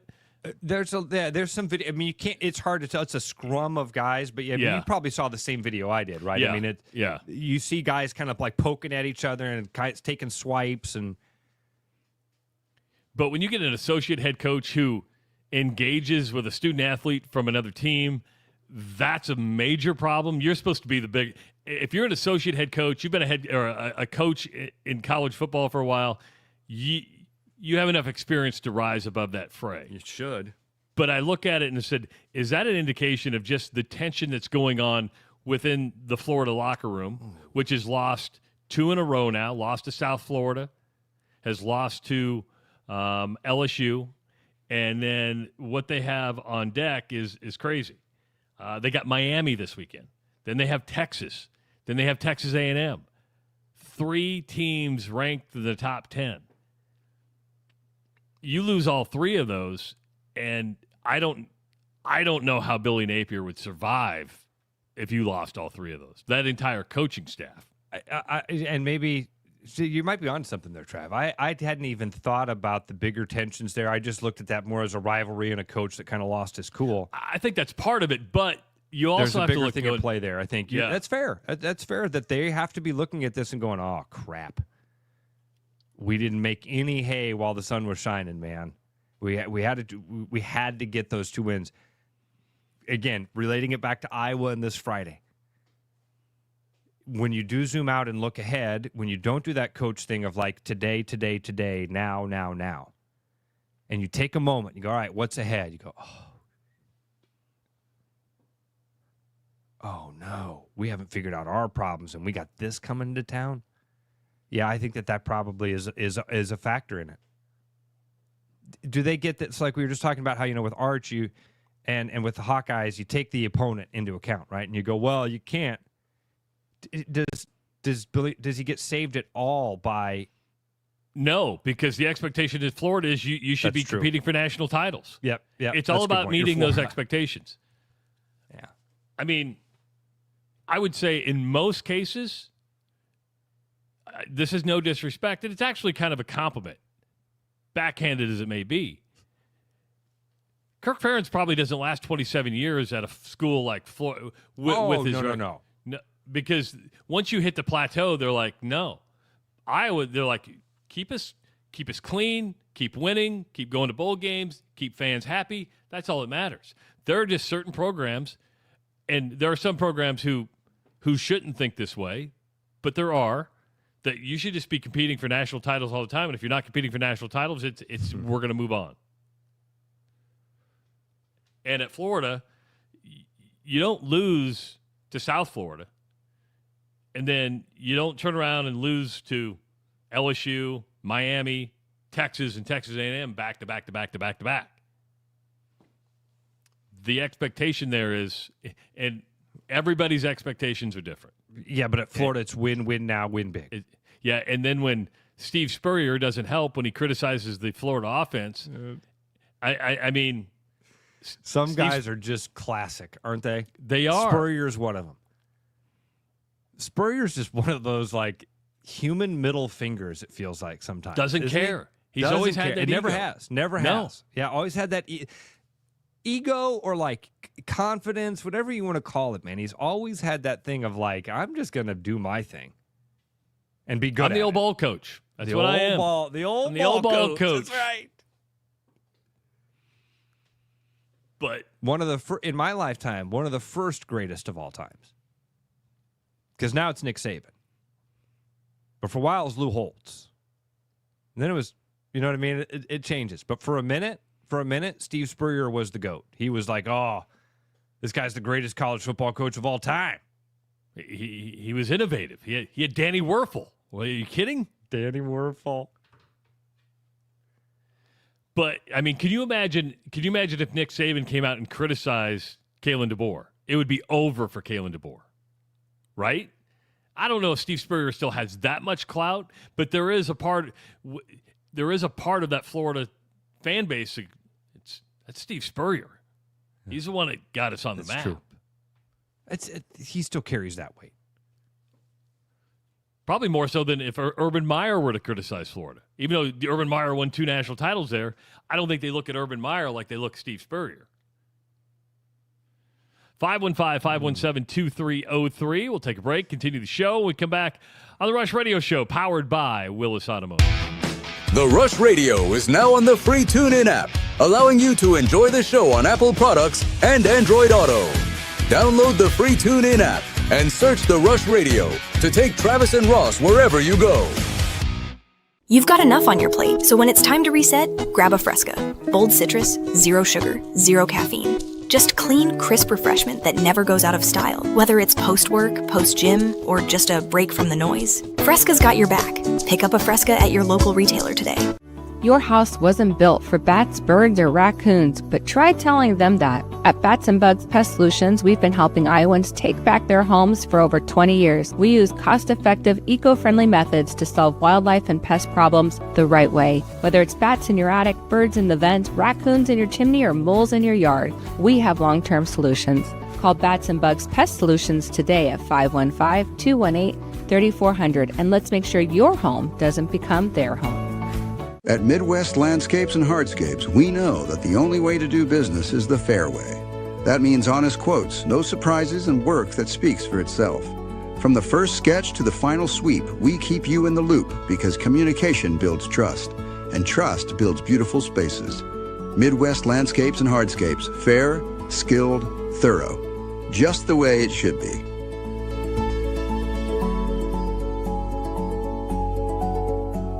The wait is over. The end of summer closeout on 2025 models is here. The most popular 2025 Nissans are priced to move, and we've got something for everyone. From the economical Nissan Kicks to the family favorite Pathfinder or the rugged Frontier, your perfect match is here. Get incredible savings, low financing, and limited time offers before the year ends. But don't wait. Once they're gone, they're gone. Stop into our showroom or visit us online at willisnissan.com. After Hawkeye football games this fall, Travis and Ross are right where they belong, with you, taking your calls and giving unfiltered feedback. Right after Hawkeye football games, it's the Black and Gold Rush on the rushradio.com, the TuneIn app, and on YouTube.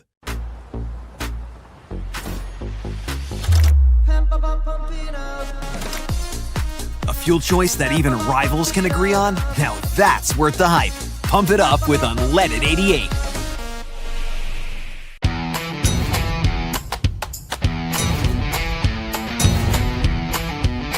The largest selection of German beer in the world? You'll find it at the Hessen House. From Doppelbocks to Oktoberfest to Hefeweizens and Dunkels, there's no passport needed for the deliciously different beer and food at the Hessen House. So grab your friends and make it a fun night out. The Hessen House, 4th and Court, Des Moines. You know, Brian, at Central City, we really do have the best selection around. I know, high quality stuff you can't find anywhere else. Whistle Pig Plantation Rum. Yeah, and over 150 of the best scotches on earth. And a ton of bitters, mixers, and more. You know what we are? High class.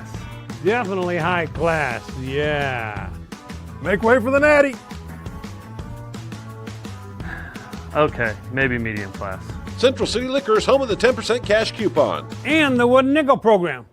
Back like a rash you thought was gone. Travis and Ross aren't contagious, but they are addictive.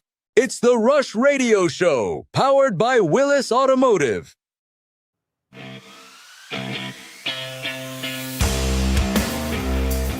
Before the show started, Ross got out the old mason jar full of wooden nickels from Central City Liquors.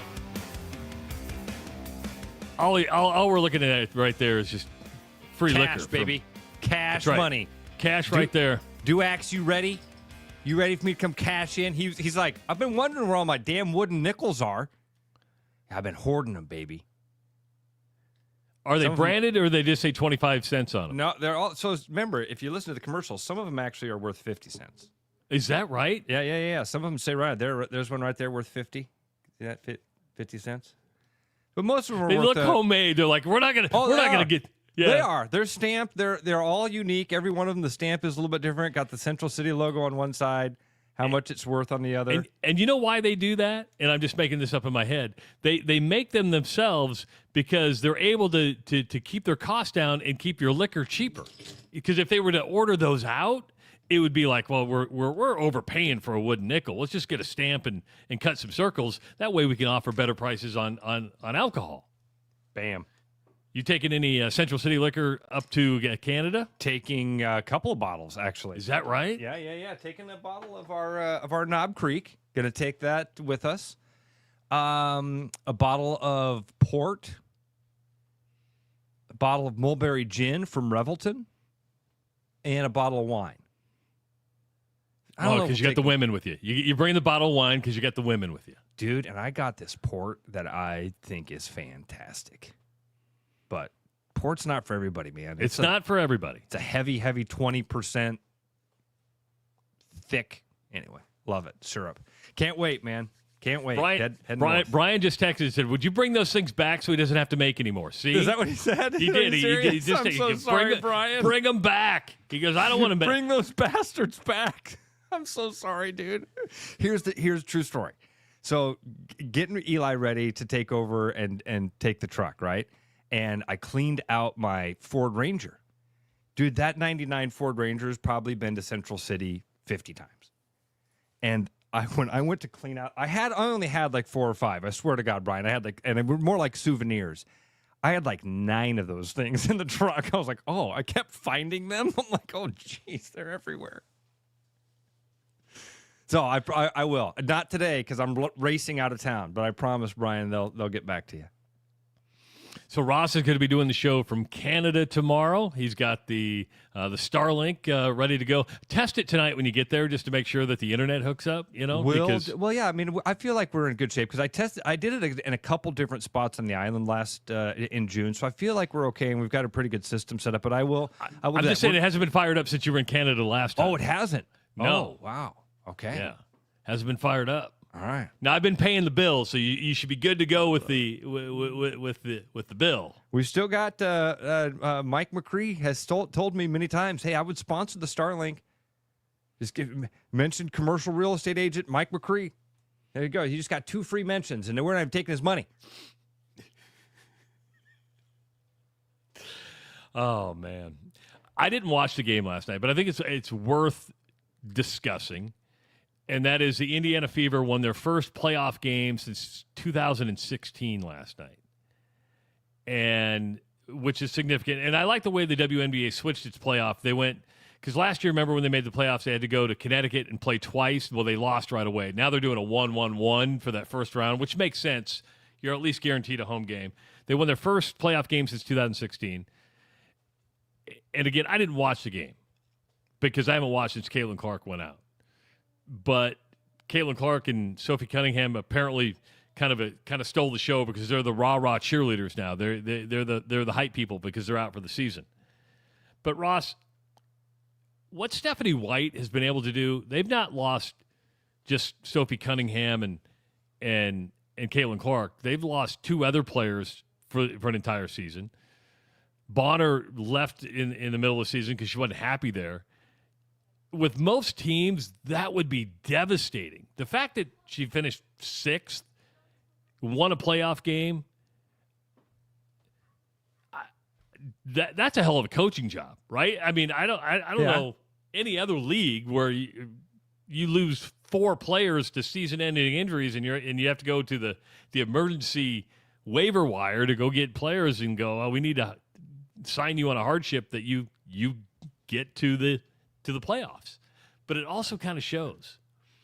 And it's just we've talked about it several times.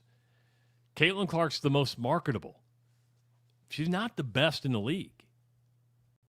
I mean, hell, Kelsey Mitchell might be the best player on that team. Dude, so I guess back to the coach. Like, you're not trying to say that the coach should be like I mean, it's a hell of a coaching job to get them that far when you've been through that adversity. But the roster is completely different. Yes. The roster obviously was able to endure a lot of that. And you can't finish, I don't care what you go through, you can't finish 6th in the league and expect a high five at the end of it. Well, I think you deserve a high five just because of what you've gone through. Maybe in the office. They're not gonna recognize you at the league awards. Well, put it this way. Is it a Coach of the Year honor? Maybe from, there are other coaches. Now, hear me out. You're shaking your head. And I understand. She's not going to win Coach of the Year. I'm not saying she's going to win it, but there are other coaches go around the league going, that's a hell of a coaching job. That I agree with. That I agree with. Yeah. They revamped the roster. They did what they had to do. They got the money from Caitlin Clark's rookie year. They sold a bunch of tickets. They were able to revamp the roster. They did what they had to do, built the team around her, and now it's they have to wait for her to get healthy. I was thinking about Caitlin in the last conversation when we were talking about that Wheel of Fortune. We were talking about Brett Favre. Because my fear is that we're in that cycle with Caitlin. She was on top of the world for a long time. That the other shoe is going to drop at some point, and I'm glad to say I saw the same clip, I think, of her. I didn't know that was Sophie standing there with her, where they're both calling for a traveling and like pointing at the clock. That literally is the only, that 2-second thing I just described there is the only thing I saw from the WNBA last night. I didn't even know that they were in. I didn't even know that they were in the playoffs. Can I ask a question? Because I ask stupid questions, and you usually come with really thoughtful answers. Does the fact that Indiana is having success without Caitlin Clark hurt her marketability in the promotion of the league next year when she comes back? When you go, oh. No. Okay. No, Travis, because again, it was never about Caitlin being the best player. That was never it. She didn't have to win the MVP to be the most popular player. No, she just needed to hit a half-court shot. So yeah, I think that I don't think so.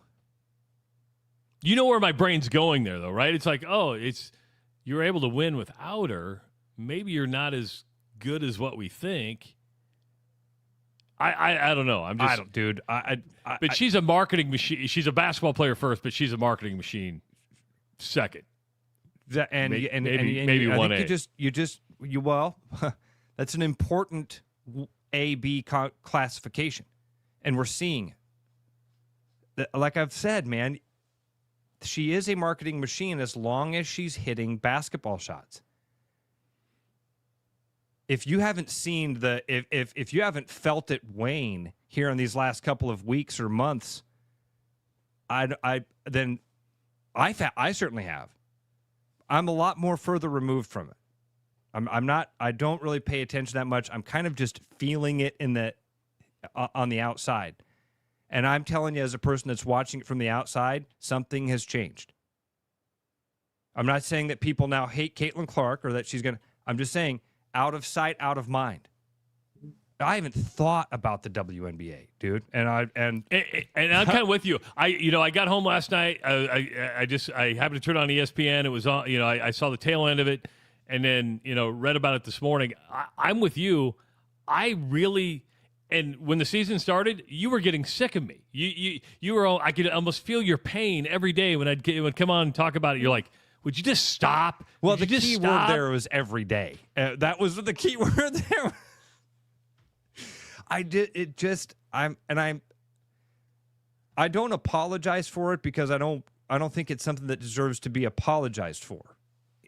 But in today's society, saying I don't watch the WNBA makes me a sexist or a racist or some other ist or ism. But I don't, it doesn't entertain me. IndyCar doesn't entertain me. I can turn it on and I can understand what's happening and I can turn it off.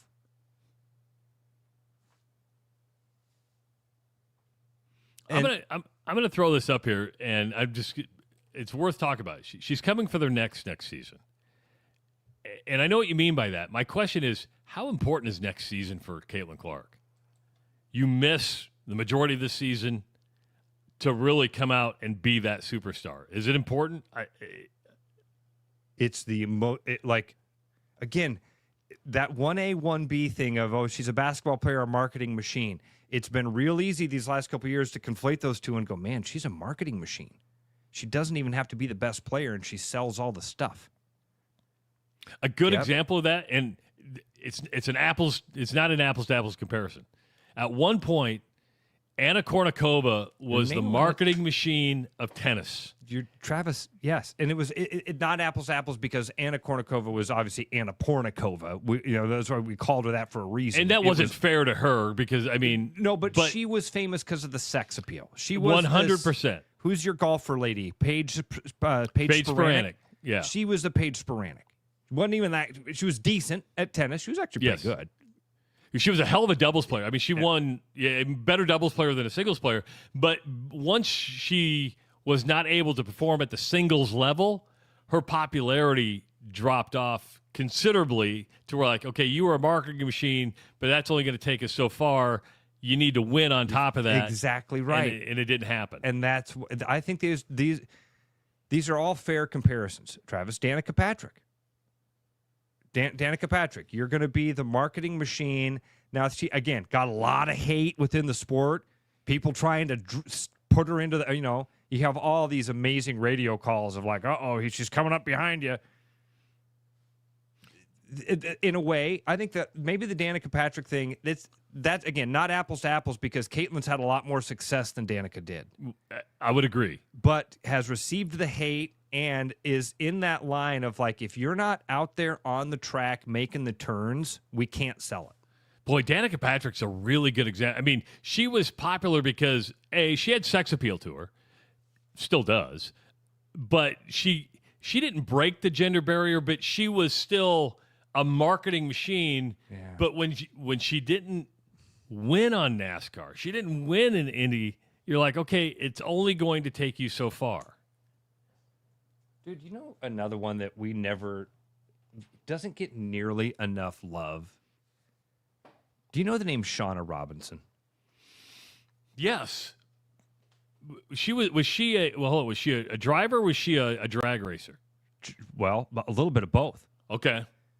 Shauna is born and raised in Des Moines, Iowa, and was beautiful.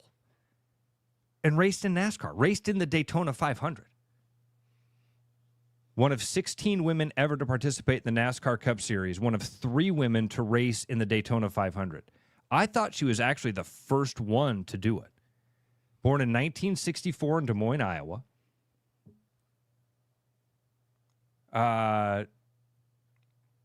Her dad's name was Lefty, an amateur diesel truck driver who worked on cars. Wait a minute. How are you an amateur diesel truck driver? I'm just curious. How are you an amateur diesel truck driver? I don't understand that term. That mean you owned a diesel truck? I mean, okay, if you made a haul with a truck, you're a professional. How are you an amateur diesel truck haul driver? I want to know if we can track down Shauna Robinson. And I don't know why this has just kind of come. But now that this is this ringing the bell of, and Joe Knapp is right. She did go to Say Dallas, according to Wikipedia. Is Lefty the guy that we were talking about that his son jumped the semi? Everybody's saying that. Is that it? Same guy. Okay. That's where that name rang a bell. Shauna Robinson. That's a name that should be a Des Moines sports legend. She should be as well known as Zach Johnson, honestly. She's our Danica Patrick. Because I don't want this to sound, because we've mentioned Danica Patrick, we've mentioned Anna Kournikova, Shauna Robinson. Are there any men that fall into this to where they were marketing machines but fell off because just...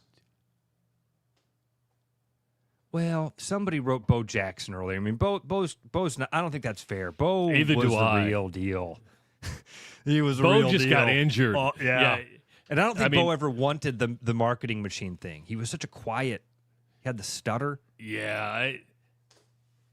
All right. The problem with Bo was his career was just cut short. I got one for you. Okay. Anthony Hardaway. That's fair. Penny.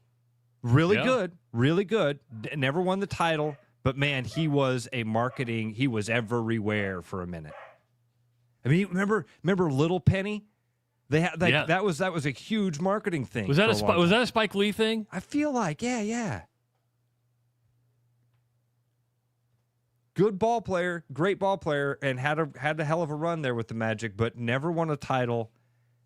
Is that a fair one of like marketing machine? He got hurt too, Albert says. I didn't realize that. But it shows you what injuries can do, right? And you look at Caitlin Clark and you're like, Joe Knapp is on fire. He's right. It was Chris Rock that did Penny. And he kind of did remember Chris Rock from I'm Gonna Get You, Sucker? I want one rib. Remember that? I don't. Oh, dude. I'm Gonna Get You, Sucker is an amazing one. Everybody's saying Agassi. I don't think so. Agassi was good. I mean, there was a point where when it was him and Pete Sampras, they were going back and forth. He won every major title. I'm glad that was my buddy Chris. Chris, those emails are set to go out Friday. I'll get in touch with you. I was just calling. That's a former client. I've helped Chris with a couple of different purchases and sales. He lives up in Minnesota, thinking about moving back home. We're trying to get him going. Anyway. Good. Yeah, Agassi, I don't, because again, A marketing machine, certainly, but he was also one of the best in the world for a period of time. 100%. And what you're talking about are people that were marketing machines that just didn't work out. The Danica Patrick thing. The Anna Kournikovas, you were popular, but then when you didn't perform for said athletic. Oh, dude, the number one example of this. This will date a lot of us. Dan and Dave. Oh, yes. That's the number one example of this. Good example. Very good example. Reebok spent a lot of money in Dan and Dave. And then I forget if it was Dan or Dave didn't make the Olympics. Didn't even make the team. Yeah. There's a really good 30 for 30, a 30 for 30 podcast about this.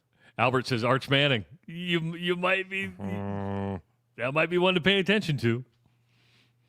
There's a really good 30 for 30 about the Dan and Dave thing.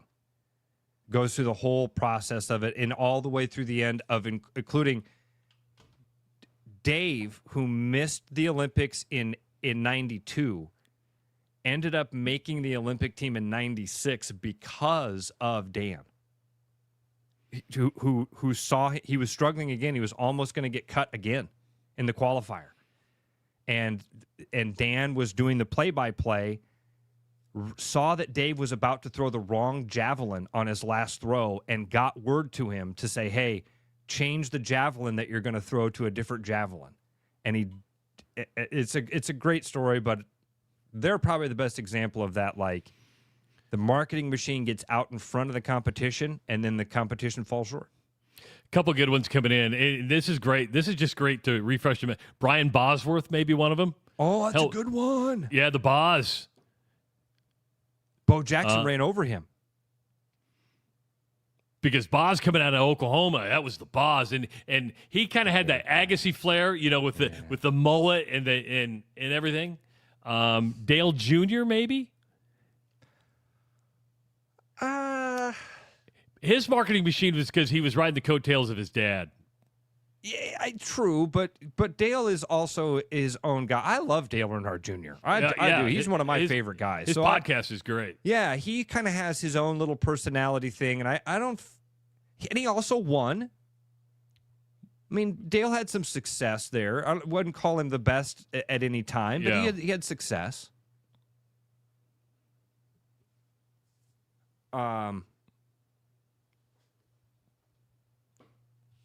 Who else? Those are all good ones. Those are really interesting good conversation about that. Before we wrap up today, I do want to bring this up because we've talked about him a couple times on the show already this year, and that is Cal Raleigh. Cal Raleigh hit 2 more home runs last night, numbers 55 and 56. Significant. And I'm going to ask you what you think is the bigger one. His 55th home run broke Mickey Mantle's record for most home runs by a switch hitter. His 56th home run tied Ken Griffey Jr. for a franchise record of home runs. Yeah. What record's more impressive? Boy, that's a good question, Travis. And I'm probably seeing this through my Yankees Mickey Mantle lens. I mean, my first dog was named Mickey. It's not just the Yankees; it's the historical name of Mickey Mantle. Like that's a mark. Most home runs for a switch hitter in all of baseball history. And then the Mariners' history is a good one, and Ken Griffey Jr. is an all-timer. That's really cool. But I think that the Mantle one, it certainly has more significance in my world, and that takes nothing away from Ken Griffey Jr., who I'm a huge fan of. Dusty says it best. Anytime you break a Mantle record, it's special. I think that's the way to put it. Like I know that. That's the way to put it. That Mantle record is something unique. Eddie Murray, like those great switch hitters are guys that really stand out. Cal Raleigh doing this as a catcher, that's going to be something that in time we'll appreciate more, I think. I think, well, when you just look at the history of catchers and you because of their size, you think they're going to be great home run hitters. Catchers aren't traditionally great home run hitters. They spend most of their time in the squat. It's one of those weird things. Like, pitchers should be better hitters. They're the worst hitters. Catchers should be better hitters. They're usually not. They're the ones that are the closest to the action and see it the most. And, oh, my gosh, how don't they understand this the most? It goes back to that instinct thing we were talking about with Lawrence Taylor. Me not need no ball, me need no kill ball. Raleigh get to 60? How many games we got left for him? I mean, there's some divisions that aren't even wrapped up yet, but I mean, we probably got. I mean, we got the whole month left, right? Oh, I shouldn't hit the schedule. Here, let me look at the stats. Yeah, isn't that weird the way Major League Baseball does it when you hit the schedule? It's like does it really weird. All right, Seattle right now 83 and 68. So, dude, no, he's only got 11 games left. Right, 83 and 68, 151. Yeah, so he's got 11 games left. I don't know. Be tough. Mariners have won 10 in a row. And, not to forget that Shohei Ohtani hit his 50th home run last night, back-to-back 50 home run seasons. Look at that. That doesn't happen very often. Guys go back-to-back 50s. But he kind of got lost in the Cal Raleigh thing. You're like, God, you're leading. Travis, again, dude, it goes back to expectation. It goes back to expectation. We expected out of Shohei. It was Shohei Ohtani. You're like, okay. Okay. Dusty asked the real important question here, okay? Did he bet on it? You're never going to let that go, are you? You're never going to let that go. Come on. Come on. Tomorrow's going to be a fun show because Todd Stepsis is going to be joining us. Head coach of the Northern Iowa Panthers. They're coming off a win against Eastern Washington. I believe getting ready for Missouri Valley Conference play. And it's, we rarely talk about football with Coach Stepsis. I mean, we'll get to it, but there's so many other things. But I do want to ask him that, Ross, how, when does it enter your brain where you're like, oh, we might have to make a change? How much grace do you give somebody you've invested time and belief in before you go? And we got to be careful to phrase it in a way that it's because he's probably going through that with some personal thing on the team, and we want to remove the personal aspect of it, not but that's a really tough question about how does that happen. I don't think they're close to that with Arch. I really don't. My gut says they're doubling down, they're circling the wagons, they're saying we're going to figure out how to make this decision the right decision. That's what people do. It has to work. All right, buddy, you start packing up. Head to Canada. We'll talk to you tomorrow from the lake with a beautiful sunrise over the lake. This has been the Rush Radio Show powered by Willis Automotive. It's Body Armor. Real hydration with electrolytes. No artificial dyes and coconut water. Choose better. Body Armor. With over 260 beers on tap, El Bait Shop isn't just another craft beer bar. It's the best. Beer lovers know. El Bait Shop, 200 Southwest 2nd, Des Moines. There's a new spin on casual dining near Drake University. Lucky Horse Beer and Burgers. Craveable faves, flatbreads, delicious burgers, frozen cocktails, and a crazy cool vibe. Get to Lucky Horse Beer and Burgers today. Are you thinking about buying a home this year? Start by getting pre-approved with Gary Presnall at Northwest Bank in Des Moines to see how much you can qualify for and what loan programs meet your needs. Gary can get you pre-approved in 30 minutes or less with a pre-approval letter to you. Gary offers first-time home buyers programs, VA loans along with FHA, IFA, and conventional loans. Call Gary at 515-975-6767 or find his profile at nw.bank. Member FDIC Equal Housing Lender. After Hawkeye football games this fall, Travis and Ross are right where they belong, with you, taking your calls and giving unfiltered feedback. Right after Hawkeye football games, it's the Black and Gold Rush on the RushRadio.com, the TuneIn app, and on YouTube. Hey everybody, Mason Miller, sales manager out here at Willis Infinity, and I'm excited to announce some great things we have going on this month. Right now we have retail cash of $10,000 on all 2025 QX80s and $8,000 all 2025 QX60s. For more information, come visit our showroom or online at willisinfinity.com.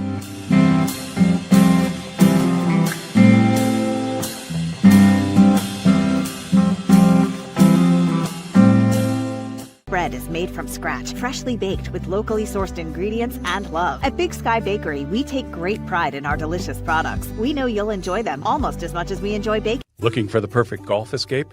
Experience Links-style golf right here in Ames at Coldwater Golf Links. With rolling fairways, large greens, and unique routing, it's golf the way it's meant to be played. Whether you're a seasoned pro or just starting out, you'll love our course's welcoming atmosphere and friendly staff. Grab your clubs, book a tee time, and make every round unforgettable. Coldwater Golf Links, where great golf leads to great memories. Visit coldwatergolf.com to book your round today. Back to the Rush. Strong opinions, weak filters, and just enough sense to stay on the air. It's the Rush Radio Show, powered by Willis Automotive.